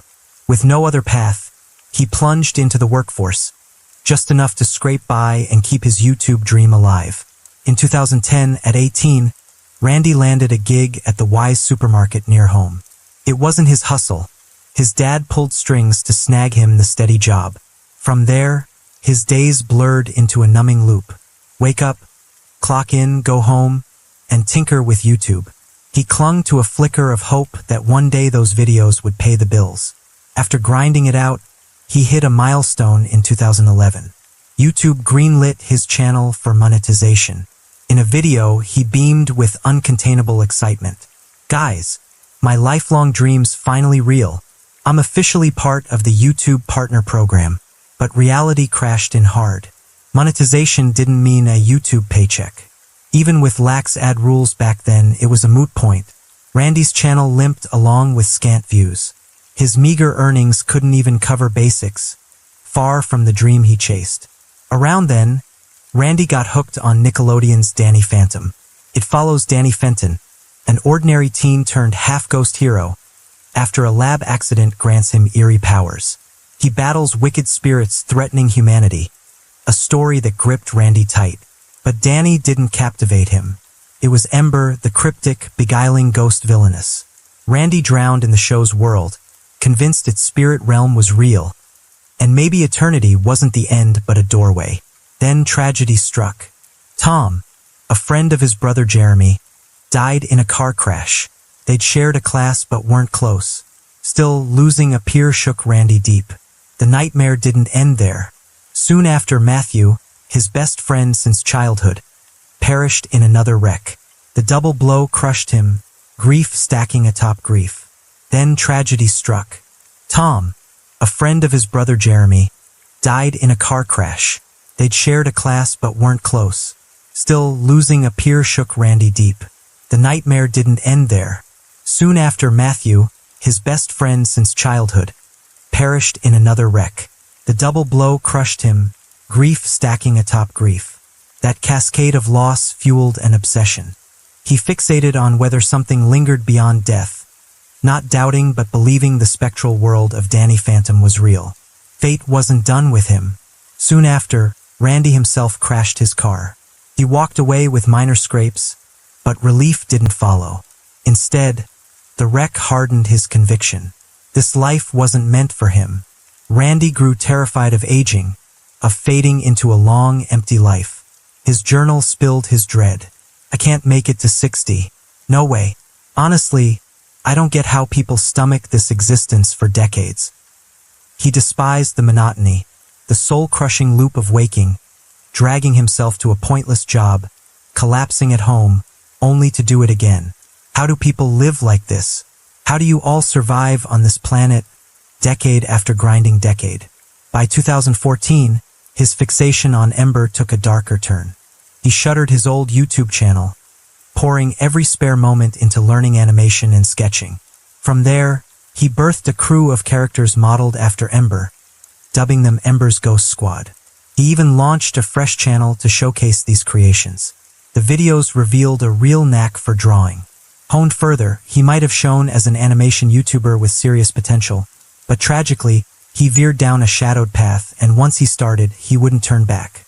Randy became convinced the spectral bond tied him to Ember. He believed death would transform him into a female spirit like her, that he didn't belong in this world at all. Only by ending his life, he thought, could he reclaim his true form. That warped notion took root, whispering escape from a reality he loathed. In 2016, he posted a haunting video. "How well do you know yourself? Try this. Stand before a mirror and stare. Do you really recognize who's looking back?" By then, paranoia had sunk its claws deep. He couldn't tell reality from delusion. It wasn't new. Back in high school, he'd wrestled with gender dysphoria. He felt trapped, a female soul caged in a man's body. When his parents were out, he'd sneak into his mom's closet, slipping into her clothes. His journal laid it bare. "My soul is a woman's. I feel this world through a woman's heart, but I'm locked in a man's flesh, forced to live a life that's not mine. This is my soul's bargain. Why must I waste 20, 30 years in this revolting shell? Mom? Dad? I'm sorry. I'm not a man, but I've got no reason to apologize either." As these bleak emotions swelled, Randy's demeanor shifted. Once just a quiet introvert, he turned dour, resentment simmering beneath the surface. He hated his supermarket job but slogged through it for cash. He loved making videos, yet years of effort yielded a channel few watched. Then a grim fixation took hold. He spent hours poring over the deadliest school shooting in U.S. history, the '99 Columbine Massacre. Two high schoolers, Eric Harris and Dylan Klebold, stormed their school with guns and bombs, killing 15 and wounding 24 before turning their weapons on themselves. Randy fixated on Eric Harris, seeing in him a kindred spirit, an eerie soul connection. That obsession became the final spark, igniting a path he couldn't unwalk. On April 25, 2017, 44 days before the carnage, Randy Stair bought 2 Mossberg 500 shotguns. He filmed himself practicing in his backyard, posting the clips online. Strikingly, he wore the same style t-shirt Eric Harris donned during the Columbine Massacre, emblazoned with natural selection across the chest. Not just one, he'd snatched up 3 identical shirts. His journal laid bare his unraveling mind. I'm part of Amber's Ghost Squad. 2017's the year I joined them. That's my real home. I'm not crazy, not mentally ill, not schizophrenic. I'm me. Worse, resentment festered toward his oblivious parents. I've left so many clues and they still don't see a damn thing. On May 18, 2017, Randy tweeted from the Amber's Ghost Squad account. A cryptic jab. Think you're ready for June 7th? You're dead wrong. It was a flare signaling the nightmare ahead. The date his silent plotting zeroed in on. 3 days later, May 21st, he upped the ante. 17 days left. Got it marked on your calendars yet? He didn't stop there. Randy spun a web of fictional characters for the squad, naming each one and crafting separate Twitter accounts for them. By May 24th, one alias, Mackenzie, posted an oddity. By May 24th, one alias, Mackenzie, posted an oddity. Andrew's not crazy, he's just trapped between 2 worlds, 2 dimensions. People can't get him. Who was Andrew? Andrew was Randy's online mask, the persona he used to chat with his digital followers. Only after the bloodbath did police unmask him as Randy Stair. Those tweets were just the tip of a sinister iceberg. In April 2017, fresh off buying the guns, he uploaded a foreboding video, vowing to let fate pick his killing ground. On camera, he held up a 1983 quarter, 25 cents, about $25 and said, "This is a quarter from '83. Believe in fate? Here's its test." He'd flip it 3 times. If heads won, he'd strike it home. If tails took it, the Weiss supermarket, his workplace, would become the slaughterhouse. First flip, tails. Second, heads. Third, tails. He palmed the coin, flashing a frigid grin. Tails, folks, it settled. Fate was sealed. Yet somehow, no one clocked the danger blazing in plain sight. For days before the massacre, Randy dropped a farewell video, voice laced with eerie detachment. What the hell's happening? None of this feels real. I can't believe I'm saying goodbye to you all. It was a shadowy, unsettling clip, but the worst was yet to come. Then he stared straight into the lens, venom dripping. For nights from now, their lives shatter. I'll wipe them out. I can't wait any longer. I want that supermarket shut down for a month, bankrupt even. Then it's over. No one could have guessed that. For days later, Weiss would indeed turn into a blood-soaked crime scene. On the morning of June 7, 2017, before the Weiss Market opened its doors, Randy Stair filmed a quiet walkthrough of the store, his workplace for nearly 7 years.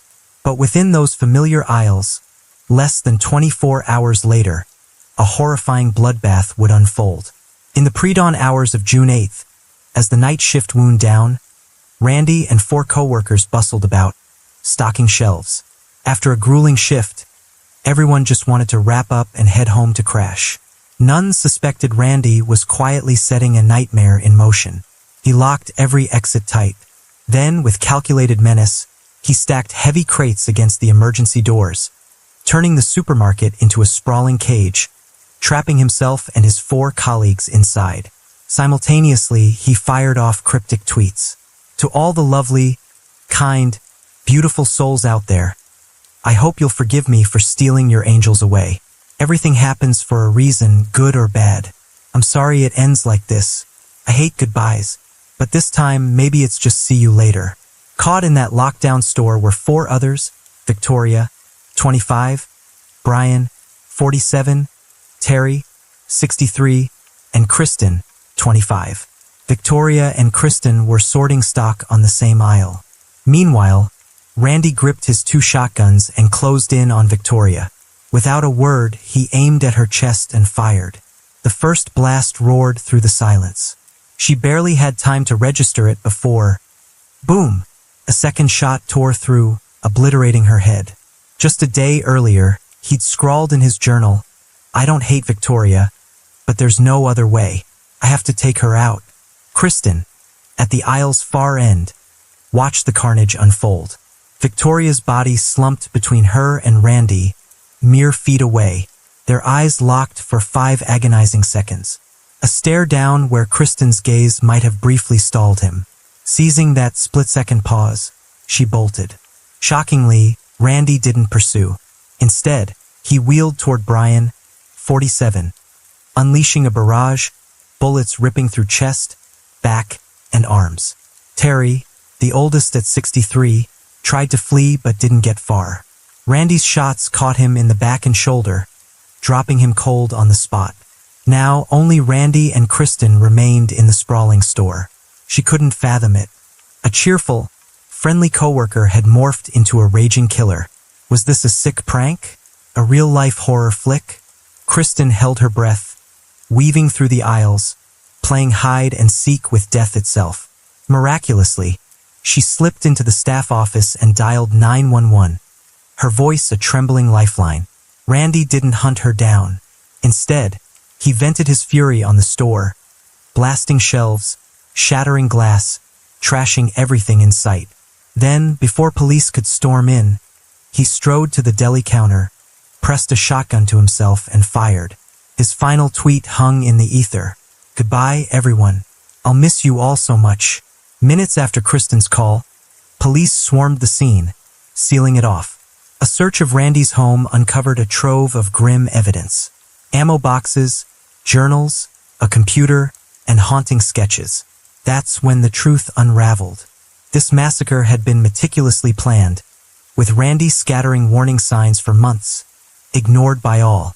Even those closest to him missed the red flags, as if he had hoped someone would notice and stop him. "I warned you from the start," he'd written. "The clues were right there and no one saw. Welcome to reality." In another video, Randy revealed why he picked Weiss Market as the stage for his slaughter.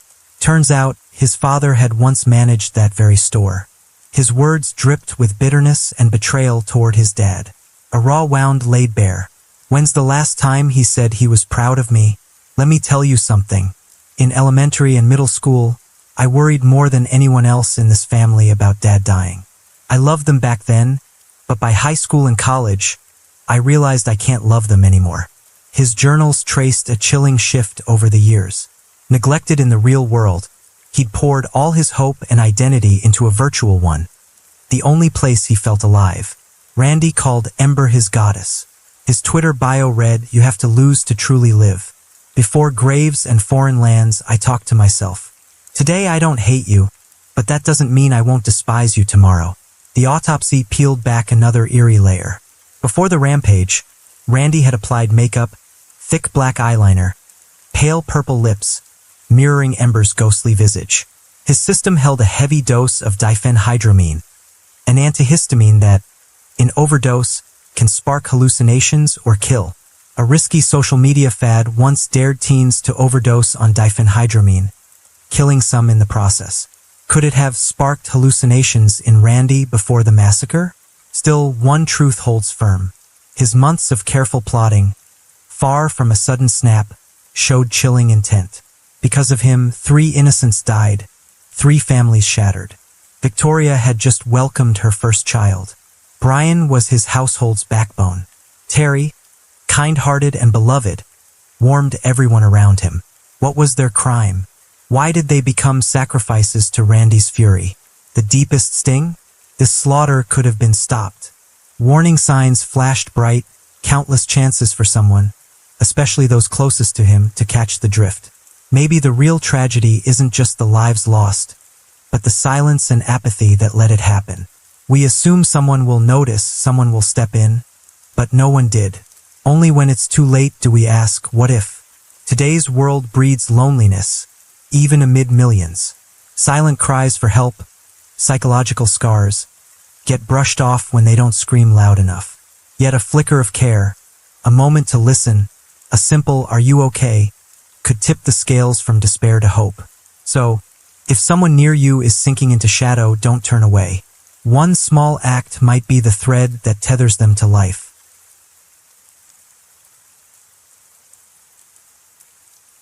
Story 5. He was a talented, successful, and wealthy software engineer. Not only brilliant and hardworking, he was also a kind-hearted man who always put his family first. His life seemed perfect, unmarred by any flaws. She was a girl born in a poor rural village, where the dream of going to school never became a reality. With no education or prospects, her entire world was confined to a handful of words she could read, and the grueling days of scraping by to survive. They belonged to two entirely different worlds, separated not just by thousands of miles, but by the chasm of fate itself. They should have had no connection whatsoever. Yet, destiny brought them together in a way no one could have predicted, cruelly thrusting them into a merciless spiral from which there was no escape once they stepped in. Now, let's travel back to 2002 and step into a story woven with money, conspiracy, love, and betrayal. A tale where dark secrets lurk beneath a glamorous facade, and every choice comes with a steep price. Angeles City, a small city in the northern Philippines with a population of over 400,000, has a history marked by dramatic turning points. Once occupied by Japan, Angeles City later became the site of the US-built Clark Air Base, transforming it into a key strategic hub. The presence of the American military brought a wave of immigrants and attracted countless Filipino workers seeking a livelihood. At its peak, the city thrived, especially after nightfall, when dazzling lights mingled with pulsating music. Foreign soldiers indulged in endless nights of drinking and revelry alongside women draped in alluring, captivating beauty. Even after the U.S. military withdrew, Angeles City retained its vibrant energy. Bars, casinos, and karaoke lounges sprang up like mushrooms, turning the city into a hotspot in Southeast Asia, renowned for its electrifying nightlife. It also earned a more sinister nickname, the City of Sin, and it was in this very place that the story we're about to tell unfolded. Stephen Davis, a brilliant young software engineer who had risen to a leadership position at a company in the Philippines. Earning over £60,000 a year, he was the epitome of a winner in the game of life. Born on March 27, 1970, in Nottingham, England, Stephen grew up in an ordinary family. His parents had 3 children, and as the eldest, he had 2 younger sisters. As a child, Stephen was a bit mischievous, but still a good kid, always getting along well with his family. Their lives flowed peacefully, seemingly destined to remain that way, until a devastating tragedy struck when he was 14. Stephen's father died in a car accident, leaving an unfillable void. The shock transformed Stephen overnight, from a naive child to a mature young man in the blink of an eye. As the only man in the household, Stephen took on the responsibility of caring for his mother and 2 sisters. From that moment, he became incredibly diligent, tending to his family's every need, ensuring they never lacked for anything. A few years later, his mother remarried a man named Alan. Alan's arrival brought joy back to the family. He bonded well with the 3 children, and quickly became the new pillar of the household. This gave Stephen more time to pursue his passion for computers. Whenever he had a free moment, Stephen would sit in front of a screen, tirelessly studying every detail. He didn't hang out with friends or care for social gatherings, but that focus led to remarkable achievements. After years of self-study, Stephen not only mastered computer hardware, but also became proficient in programming, a highly promising skill in the 1980s. As expected, his exceptional self-taught talent landed him his first job, making his family immensely proud. From then on, Stephen poured his heart into his career. At 21, his outstanding abilities caught the eye of a company in Hong Kong, which offered him a salary 3 times higher just to bring the young man on board. The lucrative offer was too tempting for Stephen to resist. He also saw it as a chance to travel the world and broaden his horizons. His mother, Margaret, though reluctant to part with her son, didn't want to hold him back. In the end, she let Stephen go, supporting him in chasing his dreams. Keep the name Margaret in mind. She's a key figure in today's story. With his new job, Stephen threw himself into work relentlessly. Before long, he had carved out a solid position for himself in Hong Kong. A high salary and a smooth career made his life increasingly comfortable and prosperous. Yet, no matter how busy he was, weekends were still a time to unwind. At the time, the wealthy elite often chose Angeles City as their playground. As mentioned earlier, the city was notorious for having Southeast Asia's largest red light district, brimming with casinos, bars, karaoke lounges, and countless entertainment services, all at very affordable prices. Stephen and his colleagues were no exception. They often visited on weekends to de-stress. But unlike most who flocked to bars in search of women, Stephen had a different passion, soaring through the skies. He was particularly enamored with powered paragliding, to the point of joining a flying club in Angeles City. Whenever he had time, he'd head there, strap into his paraglider, and take off into the sky, reveling in the absolute freedom of flight. One night, Stephen stepped into a bar where dim lights illuminated radiant faces, and the music blended with the scent of alcohol in the air. Amid the lively crowd, his gaze suddenly locked onto a youthful, innocent face, the kind he was drawn to. Without hesitation, Stephen approached her, chose her, and took her out for the night. At the time, girls like her were far from rare in Angeles City bars. Most came from impoverished families with no access to education. To survive, they entered this glittering world, dancing for entertainment or selling their bodies for a few coins. Back then, a night of dancing in a bar earned them about £1, while selling their bodies could bring in £5. After a few days together, Stephen became convinced that this girl was the one fate had destined for him. Without a second thought, he paid £500 to buy her freedom from the bar owner. Her name was Evelyn Talagalgan, and she hailed from Dalima Island, a destitute island in the Philippines. There, clean water and electricity were non-existent. Homes were mere thatched huts, and having food was a luxury, let alone education. Driven by poverty, girls in the village grew up dreaming of working in bars, hoping one day a wealthy man would notice them, turning them from sparrows into phoenixes, changing their fate and that of their families. Evelyn left home at 13, heading alone to the bustling Angeles City. She worked as a dancer in a bar, earning a meager £1 a day, but it was still better than life back home. At least she had food and nice clothes to wear. Like many other girls, she longed for the day a wealthy, blue-eyed, blonde-haired foreigner would appear to rescue her from this life. Evelyn believed she was incredibly lucky to have met Stephen. To her, he was the ideal partner, young, handsome, kind, and deeply devoted to her. Most importantly, he was rich, exactly the kind of man she had always dreamed of. Throughout their time together, Evelyn was obedient, gentle, and knew how to charm and show affection, which delighted Stephen.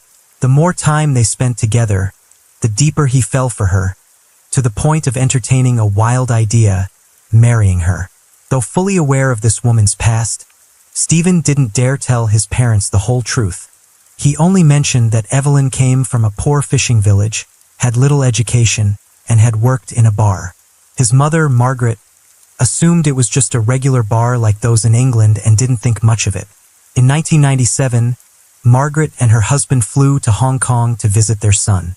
This was also their first time meeting their daughter-in-law, Evelyn. Though Evelyn behaved politely and respectfully, after a few days, Margaret found herself unable to warm to the girl. The gap between her son and Evelyn was too vast. One was a high-level computer expert, the other barely educated, hardly able to read or write. They had nothing in common to talk about, as if they came from two entirely different worlds. But there was little she could do. Her son treated Evelyn like a treasure, and Margaret didn't feel it was her place to interfere. She could only let things be, hoping the two would find happiness together. In March 1997, Stephen and Evelyn officially registered their marriage in Hong Kong. At the time, Evelyn was only 17, too young to legally marry, so she borrowed her older sister's identification documents, falsifying her age to claim she was 21. Shortly after their marriage, Evelyn became pregnant and gave birth to their daughter, Jessica. 2 years later, their son, Joshua, was born. The family of 4 lived in blissful harmony, their home filled with laughter. Not long after Joshua's birth, Stephen began considering a move to the Philippines, returning to Angeles City, the place where he and Evelyn first met. Beyond sentimental reasons, there was a practical motive. The parent company in Hong Kong had just opened a branch in Makati, and Stephen was appointed as its director. His monthly salary reached £5,000, a top-tier income in the Philippines at the time.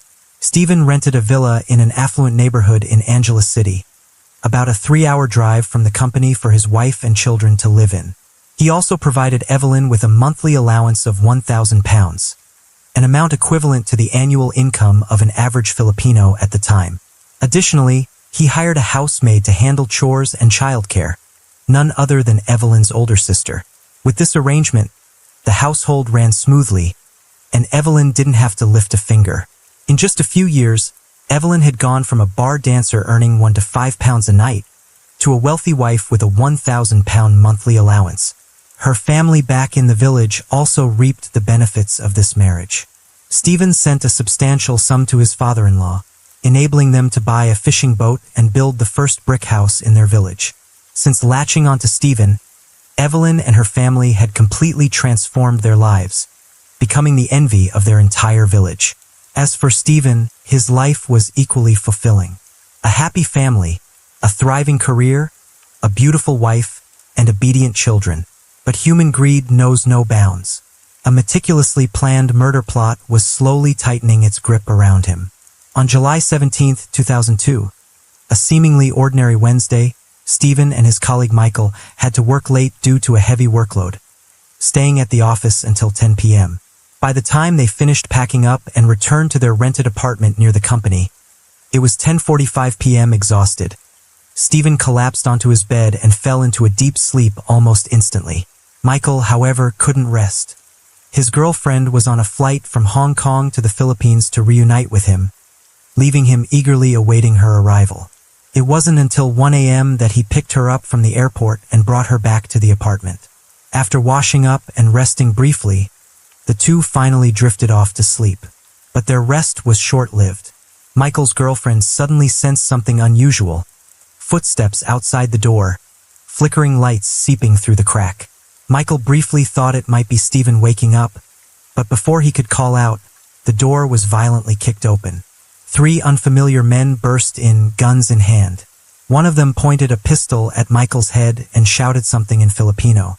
When Michael responded with a denial, the 3 men quickly retreated, immediately storming into the next room, Stephen's room. Just seconds later, deafening gunshots rang out, followed by the sound of frantic footsteps racing down the stairs. The roar of a car engine tore through the stillness of the night. It all happened so fast that by the time Michael came to his senses, it was too late. Stephen lay slumped in a pool of blood, his breathing already gone. Michael immediately called the police. An ambulance arrived swiftly and rushed Stephen to the hospital, but it was futile. He was gone. At the same time, Michael tried to contact Evelyn. Took 4 hours for her to finally answer the phone. Michael assumed that upon hearing the tragic news, Evelyn would immediately inform Stephen's parents in England, but she did nothing of the sort. With no other choice, Michael called Margaret himself. When she heard her son had been murdered, Margaret was stunned, her body going limp as she collapsed into a chair. It took her a full hour to regain her composure, just enough to arrange a flight to the Philippines with her husband.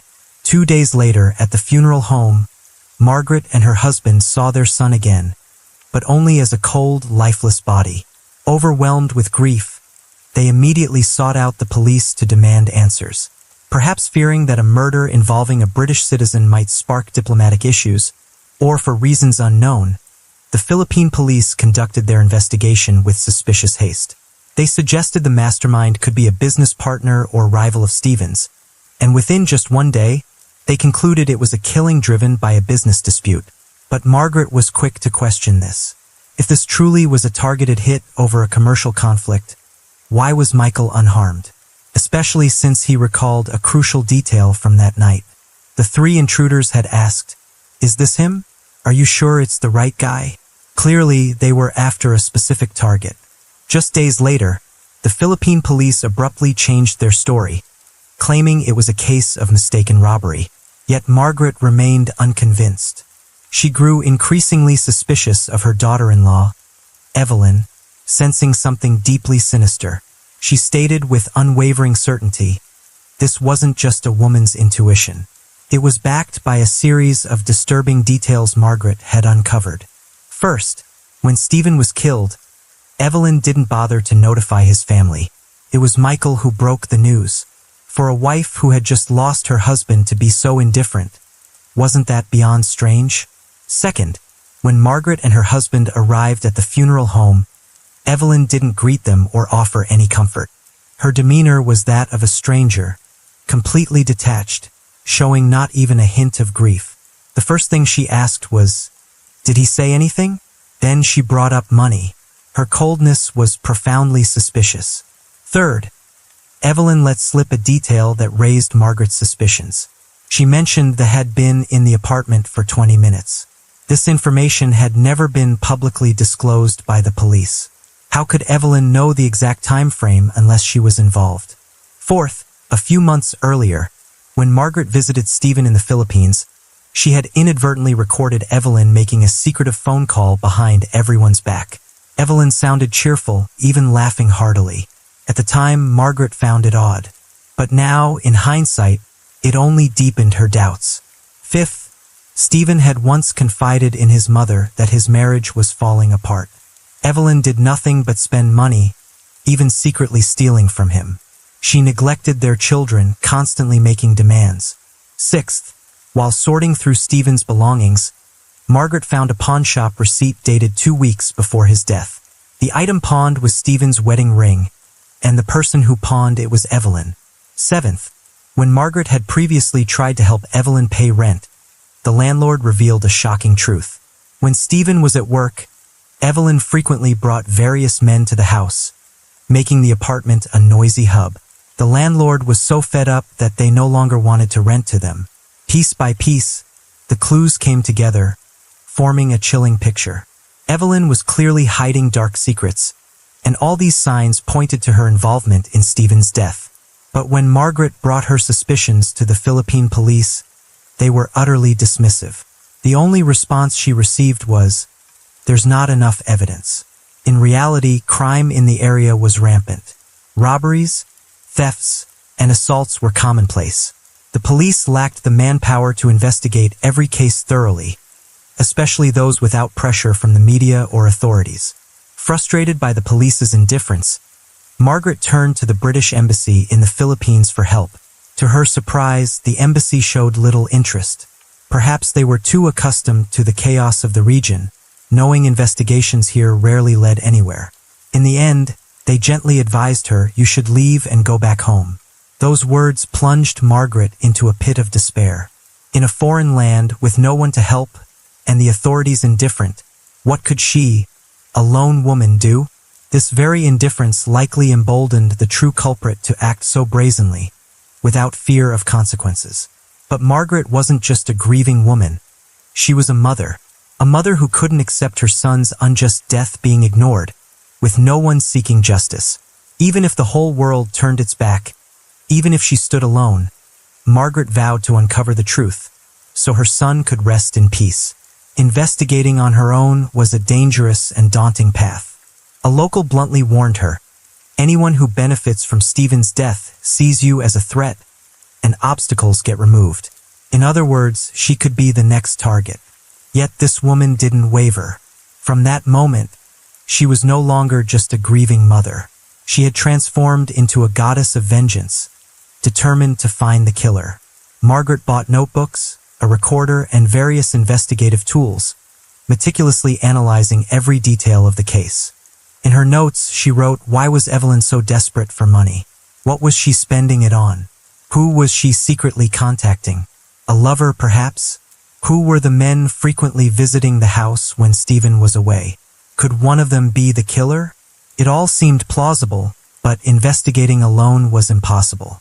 So Margaret decided to spend a significant sum to hire a local private investigator, tasking them with following Evelyn 24/7. At the same time, she actively reached out to Evelyn's relatives, friends, and neighbors. Her method was simple: money for information. Surprisingly, this approach, which seemed unlikely to work, proved incredibly effective. Some of Stephen's colleagues revealed that his marriage to Evelyn had long been crumbling. At first, there was still some affection between them, but in recent months, things had become extremely tense. The reason? Evelyn had taken a lover. Not only that, she did nothing but spend money, even to the point of stealing from her husband.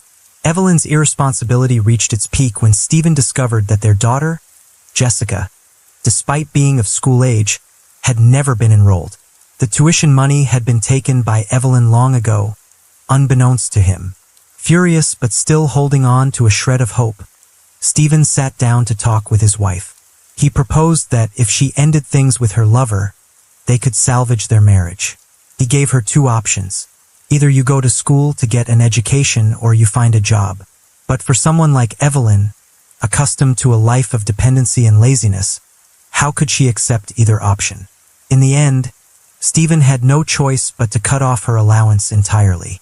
This decision was far from simple, could push her to act recklessly. Some colleagues warned Stephen to be cautious, to avoid letting this woman bite back when cornered. Yet Stephen remained calm. Tensions between the two escalated beyond reconciliation. Finally, Stephen decided to move out, renting an apartment near his company to limit his time at home. His life began to revolve around late-night drinks and bar visits, a way to escape the turmoil caused by Evelyn. Another crucial clue soon emerged. Evelyn was intimately involved with a man named Arnold. The two were often seen embracing, displaying overly affectionate behavior. This man was very likely her lover. Meanwhile, after days of surveillance, the private investigator discovered two men frequently sneaking in and out of Evelyn's house.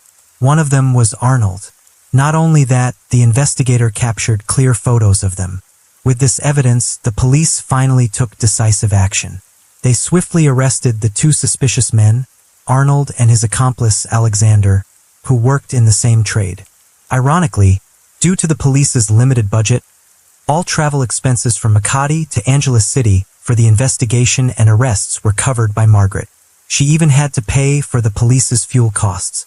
After the suspects were apprehended, a key witness emerged: Michael. On the night of the murder, Michael had seen the killers firsthand. So, upon arriving at the police station, he immediately recognized the two men in custody as the gunmen who attacked them that night. With the direct testimony of a witness on August 16, 2002, Arnold and Alexander were officially charged with murder. Normally, apprehending the culprits would be cause for relief, but things were far from straightforward. A sympathetic officer secretly warned Margaret that this case was anything but simple. At the same time, the British Embassy issued an ultimatum, demanding she leave the Philippines immediately or face grave danger. The reason? The two men just arrested were former anti-drug police officers. They not only had ties to the police force, but were also connected to local criminal gangs. Now, charged with murder, their associates might attempt a rescue or worse, silence Margaret to erase all evidence. If anything happened to her, with no plaintiff left, the case would be buried forever. After careful consideration, Margaret decided to temporarily withdraw, seeking safety elsewhere. Though she chose to leave, Margaret remained deeply worried about the safety of her two grandchildren. Following the British Embassy's advice, she agreed to return to the UK. But before departing, she wanted to do one last thing. She contacted Evelyn, offering a sum of money in exchange for taking Jessica on a one-week trip. Seeing the immediate benefit, Evelyn quickly agreed and handed over Jessica's passport.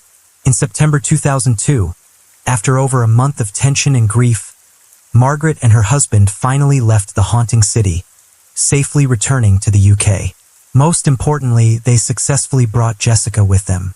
Though 2 of the killers had been caught, Margaret had no intention of stopping. A 3rd gunman was still at large, and more crucially, the true mastermind had yet to be exposed. However, returning to the Philippines at this point was impossible. The British Embassy had made it clear, if she returned, her life would be in danger. To make matters worse, Evelyn was furious upon discovering her mother-in-law had taken Jessica out of the Philippines. In a rage, she immediately filed a lawsuit against Margaret, accusing her of kidnapping. This meant that if Margaret set foot in a Philippine airport, she could be arrested on the spot. But Margaret refused to give up. She was determined to see the case through, even if she couldn't be physically present. She sent emails to anyone who might pressure the Philippine police, from British MPs and lawyers, both domestic and international, to the British Embassy in the Philippines. At the same time, she continued hiring private investigators, gathering information from Evelyn's friends and acquaintances. Whenever a lead required police action, Margaret had to cover their fuel expenses yet again. These costs were astronomical, but Margaret never hesitated. When her savings ran dry, she didn't think twice about mortgaging her house to fund the investigation. Her efforts didn't stop there. She also wanted to bring her grandson Joshua to the UK. When Evelyn learned of this, her anger intensified. Through a mediator, she declared in fury, "Taking my daughter wasn't enough, and now you want my son too." Her words were nothing short of a threat, heightening Margaret's fears for Joshua's safety. Desperate, she sought information from Evelyn's close contacts, hoping someone knew the boy's whereabouts. If you're wondering why these people were so willing to help Margaret, the answer is simple. Beyond the money, many of them genuinely despised Evelyn. Since gaining wealth, Evelyn had treated her less fortunate relatives with contempt. Her cruel words and actions turned former allies into enemies. Through her persistence, Margaret finally received a crucial tip from one of Evelyn's relatives. Joshua was on Durham Island, living with his maternal grandparents.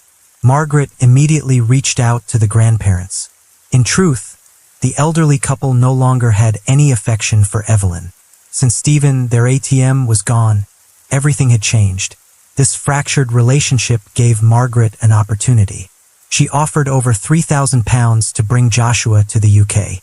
After weighing their options, the grandparents realized they couldn't raise the child properly. By letting him go, they'd not only be relieved of the burden, but also gain a substantial sum, so they quickly agreed. After over a month of negotiations and navigating complex paperwork, Joshua was finally brought to the UK. But upon seeing him, Margaret was horrified. Joshua was severely malnourished, his eyes sunken, his body frail. Even more alarming, his ankles bore clear marks of being tied, evidence he had been bound to prevent escape. While working to care for and help Joshua recover, Margaret never stopped investigating the case. After months of relentless pursuit, she finally achieved a major breakthrough, thanks to a revelation from Evelyn's aunt. The woman identified the 3rd gunman, Robin Budize. Ironically, Robin was none other than the husband of Gina, Evelyn's sister. However, Robin had fled immediately after the murder, and despite the time that had passed, the Philippine police had yet to apprehend him.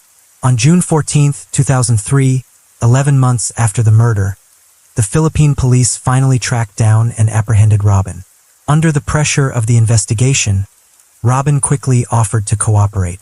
He agreed to testify against Evelyn, promising to reveal the entire truth without holding anything back, in hopes of receiving a lighter sentence. According to Robin's testimony, he admitted to directly participating in Stephen's murder, but the mastermind pulling the strings was none other than Evelyn. It was Evelyn who guided the group, providing the key to the apartment. During the attack, she didn't leave. She sat in the car downstairs. After it was over, Evelyn repeatedly warned Robin and his accomplices to stay silent, forbidding them from breathing a word to anyone. And her motive for orchestrating it all? Money. Evelyn had bragged to Robin about her husband's wealth, boasting that he owned property in the UK and had a substantial life insurance policy. If Stephen died, she would inherit a massive fortune. In November 2003, with Robin's testimony, the trial of Arnold and Alexander, who had been detained for 14 months, finally commenced. At the trial, Gina, Evelyn's sister, also testified. She confirmed that her sister had an ambiguous relationship with Arnold, and Evelyn herself had admitted it to her. Not only that, Evelyn had been financially supporting Arnold, buying him a motorcycle and renting a house for him. Evelyn had declared that once Stephen was dealt with and she had the money, she and Arnold could be together freely. These statements perfectly aligned with Robin's earlier confession, further solidifying the evidence against the two defendants. In the end, Arnold and Alexander were convicted of murder and sentenced to 30 years in prison without parole. They were also fined 50,000 pesos, an amount to be paid to Stephen's children as compensation.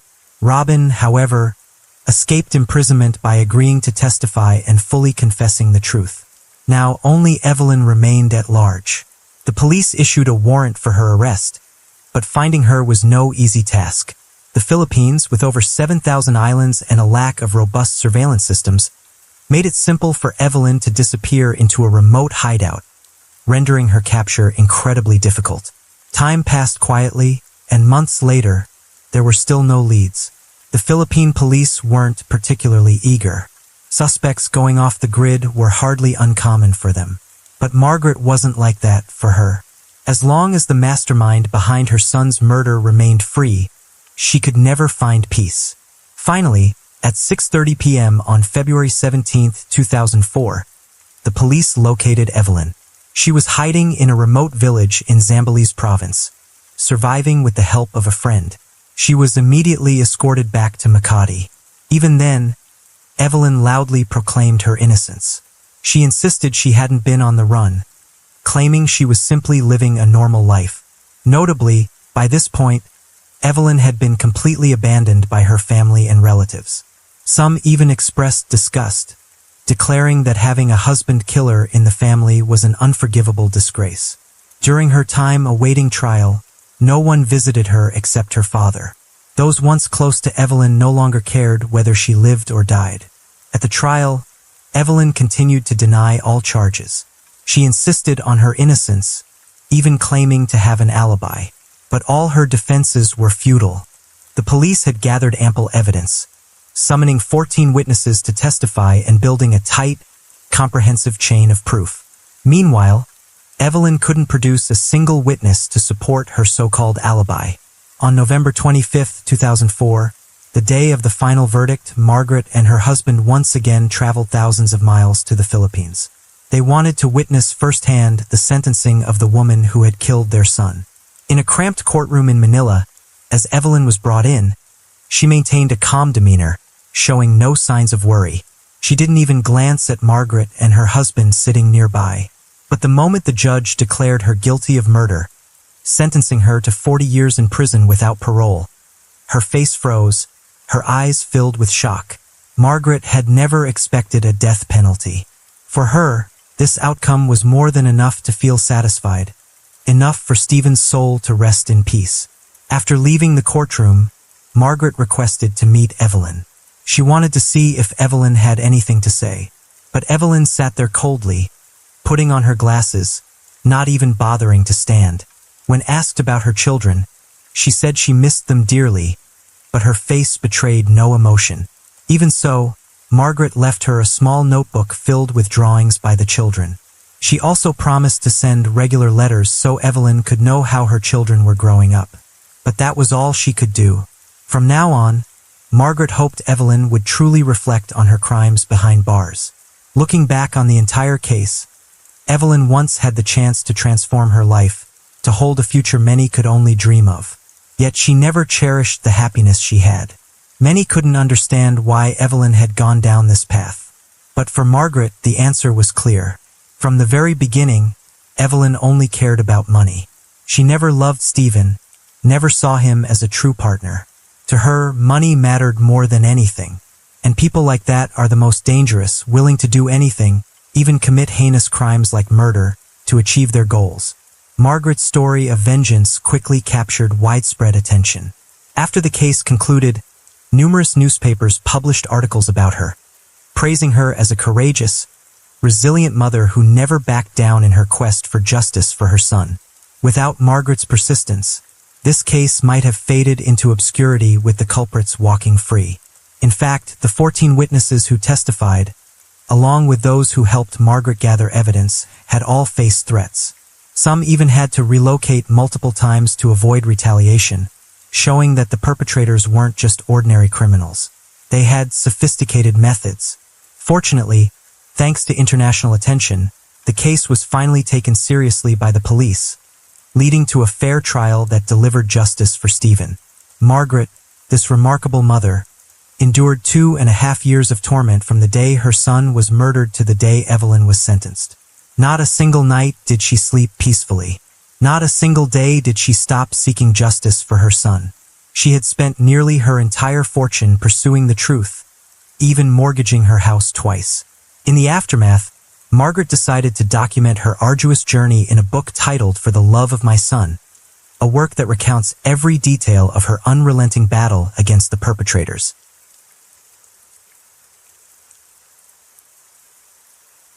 Story 6. In 2023, a South Korean drama series titled The Glory took the world by storm.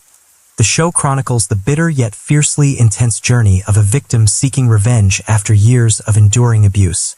One unforgettable scene left a lasting impression on viewers: the moment when Park Hyun-jin, a former bully now working as a weather presenter, shamelessly humiliates a junior colleague. With arrogance, she declares that no matter how youthful someone might be, those scraping by on meager salaries could never compare to someone with a solid financial backing like herself. Little did anyone expect that 2 years later, this scene would resurface in a chilling way, no longer just a fictional plot on screen. In early 2025, South Korea was rocked by the news of a female weather presenter who took her own life due to workplace bullying. As the story unraveled, the public was stunned to realize that the shadow of Park Hyun-jin from The Glory wasn't just a tale on screen. It had come to life in the real world. The weather presenter in question was Oh Yeona. She was born in Gwangju, South Korea, raised by a single mother in a modest household. From a young age, Oh Yeona harbored a dream of shining on television. Each time she saw glamorous celebrities on screen, she yearned to one day become the center of attention herself. At 19, she began auditioning for various entertainment companies. With her striking appearance and impressive physique, she consistently won awards and eventually became an idol trainee. But that world was far from the dazzling fantasy she had imagined. Grueling training sessions and strict diets left Oh Yeona physically and mentally exhausted. Ultimately, she decided to abandon her path to becoming an idol. Yet her dream of appearing on television never faded. She continued her education, tirelessly honing her skills through beauty pageants and modeling gigs, preparing herself for the opportunity of a lifetime. The year 2021 marked the greatest turning point in Oh Yeona's life. She boldly applied for a weather presenter position at MBC, one of South Korea's 3 major broadcasting networks. Despite lacking a relevant degree or experience, her radiant beauty and relentless determination helped her excel through rigorous tests and interviews, securing her dream role. In a vlog capturing that unforgettable moment, Oh Yeona joyfully shared the news of her acceptance with her mother. The two embraced, tears of happiness streaming down their faces. But Oh Yeona could never have imagined that this wasn't the beginning of a radiant dream. It was the gateway to a nightmare. Just 3 years later, she would end her own life, putting a tragic full stop to months of darkness with no way out. After joining MBC in 2021, Oh Yeona quickly seized her chance to shine. She was assigned to deliver the weather forecast during primetime and even represented the network's meteorologists on the popular entertainment show, You Quiz on the Block, a talk show where Song Hye-kyo had recently appeared, leaving behind a string of memorable quotes. Despite a packed schedule of radio, television, and filming commitments for the network, Oh Yeona diligently kept up with her personal vlog. Her bright, genuine, and unpretentious personality endeared her to audiences more with each passing day. Just as viewers eagerly anticipated seeing more of her on air, she vanished without a trace. No one saw the young woman on weather broadcasts anymore. Her social media accounts fell silent, with no updates to be found. It wasn't until December 2024 that the public learned the devastating truth. Oh Yeona had passed away in September, 3 months earlier, at the age of 28, South Korea was left reeling, mourning the untimely loss of a rising talent. But exactly 1 month later, an explosive exclusive report broke, sending shockwaves through the nation. Oh Yoona hadn't died in an accident or from illness. She had taken her own life after years of enduring relentless oppression and bullying in her workplace. According to media reports, as her family sorted through her belongings, they discovered a 17-page note, roughly 2,750 words, laying bare the anguish the young woman had suffered in a toxic work environment. The words were a raw outpouring of despair, torment, and an overwhelming sense of helplessness she had suppressed for far too long. In a publicly released excerpt of her suicide note, Oh Yoona wrote, in her letter, Oh Yoona also exposed the systematic oppression she faced from her seniors at the weather station, who had turned her life into an unending nightmare.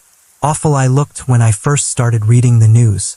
Nervous, flustered, everyone could see it, and every time I slipped up, the criticism was merciless.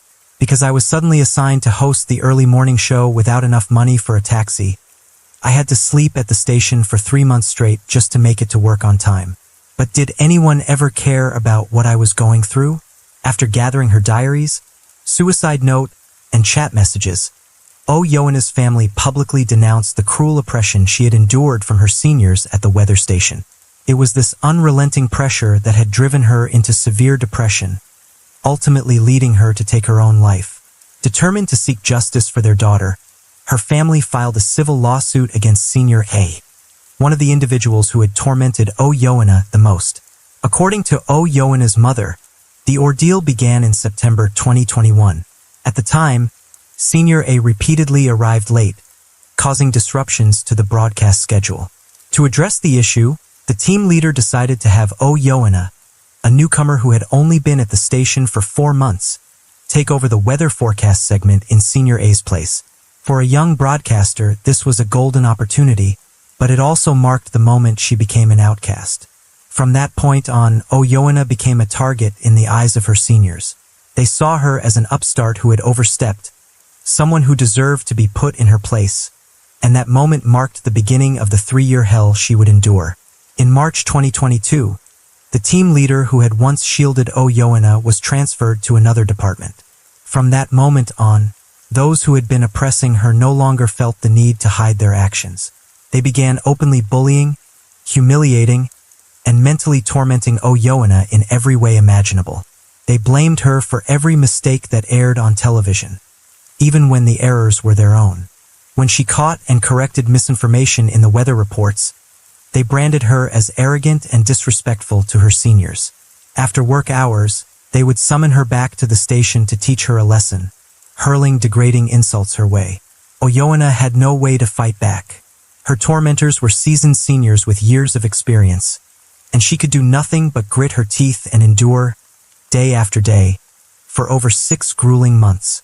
But the nightmare was far from over. Just when it seemed her suffering might eventually subside, Oh Yoona received an unexpected invitation at the end of 2022 to appear on the high-profile talk show, You Quiz on the Block. This opportunity became the final straw, igniting the fury of her seniors at the station. They couldn't stomach the idea of a nobody junior like her getting a chance to appear on national television. In front of their colleagues, they openly mocked her, sneering, "Who do you think you are to get invited to that show? What are you even going to talk about on TV? What do you have to show off?" Their jealousy reached a boiling point, leading them to create a private group chat, deliberately excluding Oh Yoona and another female colleague named Kim Chae-rin. In this chat, they viciously insulted and disparaged both women. Oh Yoona is absolutely insane. Kim Chae-rin isn't any better. I only gave her a couple of pointers, and she already started acting up. These hateful and contemptuous words were just a fraction of the prolonged isolation, scorn, and torment Oh Yoona had to endure. The young woman who once beamed with radiant smiles on air had been utterly broken by her heartless colleagues. According to Oh Yoona's mother, her daughter was never a defiant or reckless junior. After being reprimanded by her seniors, she would reflect on herself, recognizing areas where she needed to improve. Despite her demanding schedule, Yoana invested a significant amount of money in a broadcasting training course, hoping to earn their recognition. But all her efforts were in vain. No matter how hard she tried, her seniors' attitudes never softened. The gap between them didn't close. It only widened with time. In South Korea, weathercasters like Yoana are not full-time employees, but freelancers, signing contracts with networks on a yearly basis. This means their salaries are often meager, sometimes barely meeting the minimum wage. Yet the job is far more demanding than simply standing in front of a camera and reading the weather. They must independently contact the meteorological agency, verify information, and write their own scripts. To appear on the 6 a.m. broadcast, they need to be at the station by 2 or 3 a.m. to prepare. Under the bright studio lights, everything may seem glamorous, but the reality is riddled with challenges and pressure. A single misstep could lead to immediate dismissal by the network. For Yoana, a young broadcaster, this fear loomed over her every single day. On one side, she was haunted by the demands of her job, where a single mistake could cost her everything. On the other, her ruthless seniors trampled on her self-esteem daily, making her feel worthless and inadequate. Yoana was utterly drained, yet she couldn't find peace even in sleep. Her mother watched in anguish as her daughter grew increasingly frail and hollow.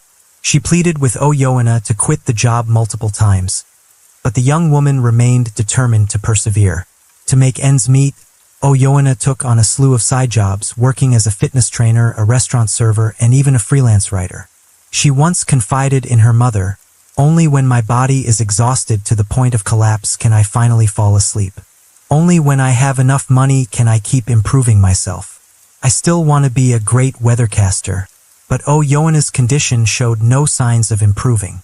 After repeated attempts to convince her, her mother finally took her daughter to a psychiatric hospital for evaluation. At the psychiatric hospital, Yoana was diagnosed with clinical depression. In her medical records, the doctor detailed her psychological state at the time. The moment the patient steps into her workplace, she becomes overwhelmed with anxiety and fear. Every day she forces herself to endure, apologize, and diminish her own worth to appease her seniors' anger. The patient constantly blames herself, believing she's never good enough and must take responsibility for every mistake. She has lived this way for years. The hospital prescribed sedatives and antidepressants for Yoana. Initially, the medication helped, allowing her to temporarily overcome her sleepless nights. But after a short period, her depressive symptoms worsened significantly. When even sleeping pills couldn't bring her a peaceful night's rest, Yoana turned to alcohol, hoping to momentarily escape her pain. However, this coping mechanism not only failed to ease her suffering but dragged her into a vicious cycle of despair. After drinking, she overslept the next morning, arriving late to work, which forced the production team to scramble for a last-minute replacement. One mistake led to another, and after being reprimanded, she sought solace in sleeping pills and alcohol again, to numb the reality. This downward spiral trapped her in a cycle with no way out. Yoana's vulnerability only fueled her seniors' irritation. One of them, Senior A, didn't hesitate to lash out with venomous words upon seeing Yoana's tear-swollen eyes. This senior berated her for causing the show's director to suspect that bullying was taking place between seniors and juniors. Those harsh words pushed Yoana to the brink of collapse. On September 6, 2024, Yoana decided to end it all. But at that critical moment, an elderly woman passing by intervened just in time to stop her. The police arrived swiftly, persuading her to abandon her plan. When asked for her reason, Yoana softly replied, "Work and life are just too painful. Maybe this way would be easier." Her family, upon learning of the incident, was consumed with worry, fearing she might attempt it again. They pleaded with her to seek inpatient treatment, but Yoana insisted on reassuring them. "I was just too angry at that moment. I'm fine now." She even emphasized that she still had shows to film and advertising contracts to fulfill, promising she wouldn't do anything reckless again. Despite her assurances, the incident left lasting scars. Yoana sustained facial injuries, including damage to her teeth, forcing her to withdraw from a program scheduled to air on September 30th. On the 12th, she posted a photo of her injury diagnosis on Instagram, announcing that she wouldn't be able to appear on the weather broadcast and expressing gratitude to her replacement, Kim Chae-rin. That post would be Oh Yeona's last. 3 days later, the 28-year-old took her life for good. The news of Oh Yeona's passing sent shockwaves through South Korea. Both the media and online communities erupted in outrage, demanding answers from NBC. In a short time, the identities of the 4 seniors who had bullied her were exposed. Lee Hyun-sung, Kim Jae-young, Park Ha-young, and Choi Ah-ri. Oh Yeona's supporters flooded her YouTube channel, leaving messages of condolence and calls for justice. They demanded a thorough police investigation, urging that those responsible for her torment be held accountable under the law. Oh Yeona's family also spoke out, directly questioning NBC. Did the company truly have no knowledge of the bullying Oh Yeona endured at work? Why, after her passing, did the company fail to make an internal announcement and instead blame the family, claiming we didn't want the news to be made public? Oh Yeona's grieving mother released a recording of her final phone call with Lee Hyun-sung, the senior Oh Yeona had once said was the only one she truly trusted. In the call, the mother informed Lee Hyun-sung of Oh Yeona's passing, and Lee expressed sorrow, asking to pay her respects one last time. The mother replied that she could come the next morning or in the evening, as the family hadn't told anyone yet. She explained that Yeona had been under immense pressure from senior A, which left her deeply despondent, constantly saying she didn't want to live anymore. Yeona had also shown signs of alcohol dependency, a stark contrast to the girl who, before this, didn't even know how to drink. Every morning, the mother prayed that Senior A would find a good family and get married soon, hoping she would stop tormenting Yeona. Poor Yeona had tried so hard, but in the end, her efforts were in vain. She was gone. Believing her daughter had placed absolute trust in Lee Hyun-sung, Oh Yeona's mother personally called NBC's weather department to break the tragic news. But she never could have imagined that the person her daughter saw as a pillar of support was, in fact, one of those who had quietly driven her into the depths of despair. Among the 4 who oppressed Oh Yeona, Park Ha-young and Choi Ah-ri were the ones who openly berated her, while Lee Hyun-sung and Kim Jae-young played the role of the good guys. They maintained a friendly facade, but subtly manipulated the group chat's atmosphere, creating a terrifying sense of isolation. Perhaps that's why, even on the day of Oh Yeona's funeral, neither of them showed up. Online communities, after analyzing the recorded phone call, quickly noticed something off. Despite repeatedly saying, "What should we do?" in feigning distress, Lee Hyun-sung's voice showed no trace of genuine sorrow or a choked-up tone from start to finish. Notably, when Oh Yeona's mother mentioned her daughter's depression caused by the pressure from Senior A, Lee Hyun-sung swiftly changed the subject, completely dodging the topic. What enraged the public even more was a moment at the 4.05 mark in the recording. A strange sound, a distinct slurping noise through a straw. If Lee Hyun-sung was truly heartbroken, could she have so casually sipped a drink while hearing about Oh Yeona's passing? This small detail sparked countless questions about her true feelings toward Oh Yeona's death. Even more infuriating, on the very day Oh Yeona's mother called to share the tragic news, NBC's internal channels made no announcement about her passing. Instead, they immediately moved to control the narrative, instructing employees to stay silent. It seemed the leadership realized that if this news spread, rumors of Oh Yeona's workplace abuse would explode, plunging NBC into a severe PR crisis. Yet, in response to the family's pointed questions, NBC's reply was shockingly arrogant. They claimed that during her 3 years as a freelancer, Oh Yeona had never reported any bullying to her superiors, and thus the company was completely unaware of the situation.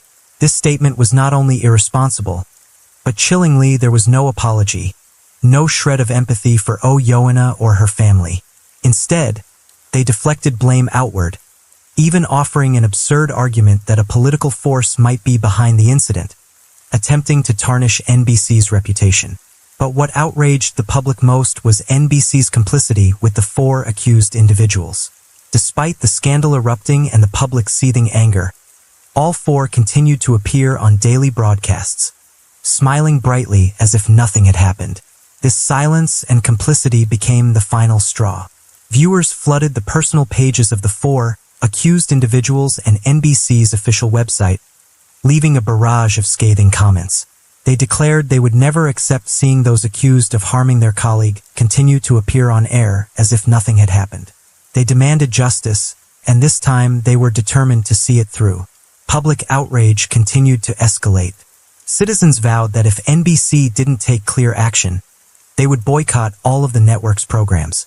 The issue gained such traction that even South Korea's political sphere took notice, with officials calling on NBC to investigate the truth behind Oh Yoena's death. Under mounting pressure from the public, on January 31st, NBC was forced to shift its stance. They announced the formation of a truth investigation committee, chaired by an external expert, pledging to address the questions surrounding Oh Yoena's case. They also stated they would meet directly with the victim's family to discuss the matter. But just days after the investigation was announced, posts with titles like Oh Yoena's attendance records and Oh Yoena's moral character began surfacing on various online forums. These posts publicly disclosed a slew of documents, including reports of incidents Oh Yoena had faced while hosting, and a list of times she had been late to work. According to the leaked documents between January 2022 and January 2023, Oh Yoena had been absent or late to work 9 times due to being unreachable. Her family immediately pushed back, asserting that this was the exact period when Oh Yoena was enduring immense pressure at work, which led to her clinical depression. Her tardiness wasn't due to laziness or irresponsibility, but was a direct result of her reliance on sleeping pills and alcohol. Some sharp-eyed netizens spotted irregularities in the report. The document's title bore signs that it had been drafted after her passing, raising doubts about its authenticity, and even suggesting the possibility that it had been altered or fabricated to manipulate public opinion. Notably, these documents didn't appear on mainstream media outlets, but were systematically spread across anonymous forums. Many believed NBC might have deliberately leaked these documents to undermine the wave of criticism and shift the blame onto Oh Yoena. But if that were true, how could the public trust the findings of the investigation committee? Was this merely a performance to placate the public while the truth remained buried? In reality, since 2019, South Korea has enforced the Workplace Anti-Bullying Law as part of its Labor Standards Act. This law explicitly defines the abuse of power in the workplace, including causing physical or mental harm or disrupting a colleague's work environment, as a legal violation.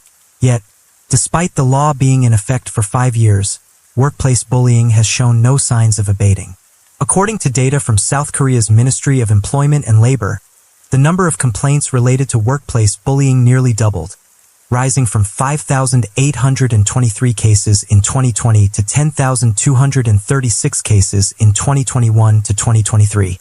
What's particularly striking is that only 10.6% of these cases were handled in accordance with regulations, such as fines or referrals to prosecutors. In contrast, the number of cases deemed to show no evidence of violation doubled compared to when the law was first enacted. These figures reveal that, while South Korea has laws to protect workers on paper, justice remains elusive for many victims in practice. Oh Yoena may only be the tip of the iceberg in this deeply unjust system. Of course, the sharp rise in complaints also raises another question. Could the law be subject to misuse? But what cannot be denied is that countless victims still lack the courage or opportunity to speak out. Although the law mandates that victims and the accused be separated during investigations to prevent negative impacts, this is only feasible in large corporations. In small and medium-sized enterprises with limited workspace, victims and their abusers are often forced to face each other daily. Even when bullying is confirmed and administrative penalties are imposed, the fundamental relationship between the two parties remains unchanged. In the end, most victims choose to walk away, simply because they have no other recourse. This is the bitter reality of South Korea's workplace culture. So why has South Korea's work culture deteriorated to this extent? The root cause lies in the influence of Confucianism, which forms the ideological foundation of Korean society. Confucianism emphasizes hierarchical order, clearly delineating superiors and subordinates, creating a rigid system of rank.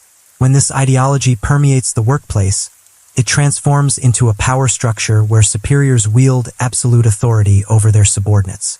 Equality in communication is virtually non-existent, and fair dialogue is even harder to achieve.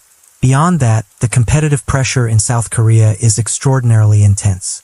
Companies are caught in a cycle of internal warfare, where employees must not only submit to their superiors, but also step on their peers to survive.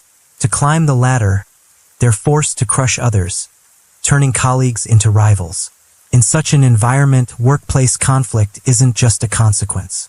It's practically a survival mechanism that everyone gets swept into. This has created a vicious cycle. Studying the laws of survival in the corporate world has become a lifelong challenge for South Korean workers. Even after the workplace anti-bullying law was enacted, raising awareness among many workers, the deep-seated issues within the organizational structures of South Korean companies, rooted for decades, cannot be resolved overnight. A survey conducted by the Korea Labor Institute on 1,600 male and female workers revealed that 3 out of every 10 employees had experienced workplace issues within the past year alone.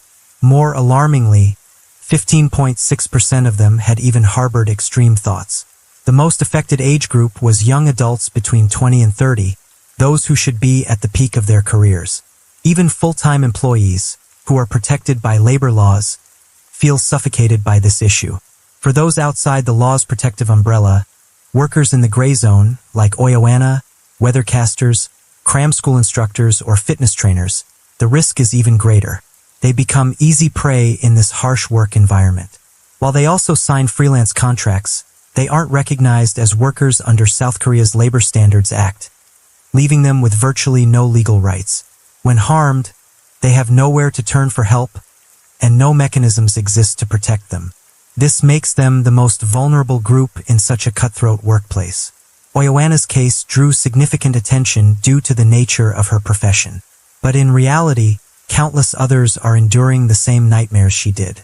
They simply lack the chance for their voices to be heard. On February 7th, the People Power Party held a meeting at the National Assembly to review the Ministry of Employment and Labor's preliminary investigation into Oyoana's passing and to discuss legislative measures to support workers. During the meeting, Assemblyman Kwon Se-yong-dong declared, "This case once again highlights the severity of workplace bullying." The National Assembly proposed a comprehensive investigation into both NBC and the Ministry of Employment and Labor, while also advocating for a special law to prevent such incidents from affecting freelance workers. But as Oyoana herself wrote in her heart-wrenching suicide note, "Why didn't anyone care about me? Why didn't anyone listen to me?" Perhaps she didn't choose to leave this world as an escape, but rather as a desperate tragic plea to finally be heard, to ensure her voice would no longer be ignored in the deafening silence of a society that had failed her. Yet, if her passing cannot bring about real change in the system and workplace culture, it's all too likely that in the future, more individuals like Oyoana will find themselves walking the same path of despair.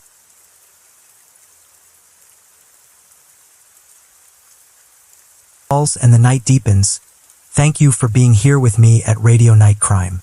True crime stories remind us of life's mysteries and the need to stay aware, even in the stillness of the night. If you enjoyed tonight's story, don't forget to like, share, and subscribe. Let the sound of the rain lull you to sleep, and until next time, stay safe, stay curious, and let the night keep you company.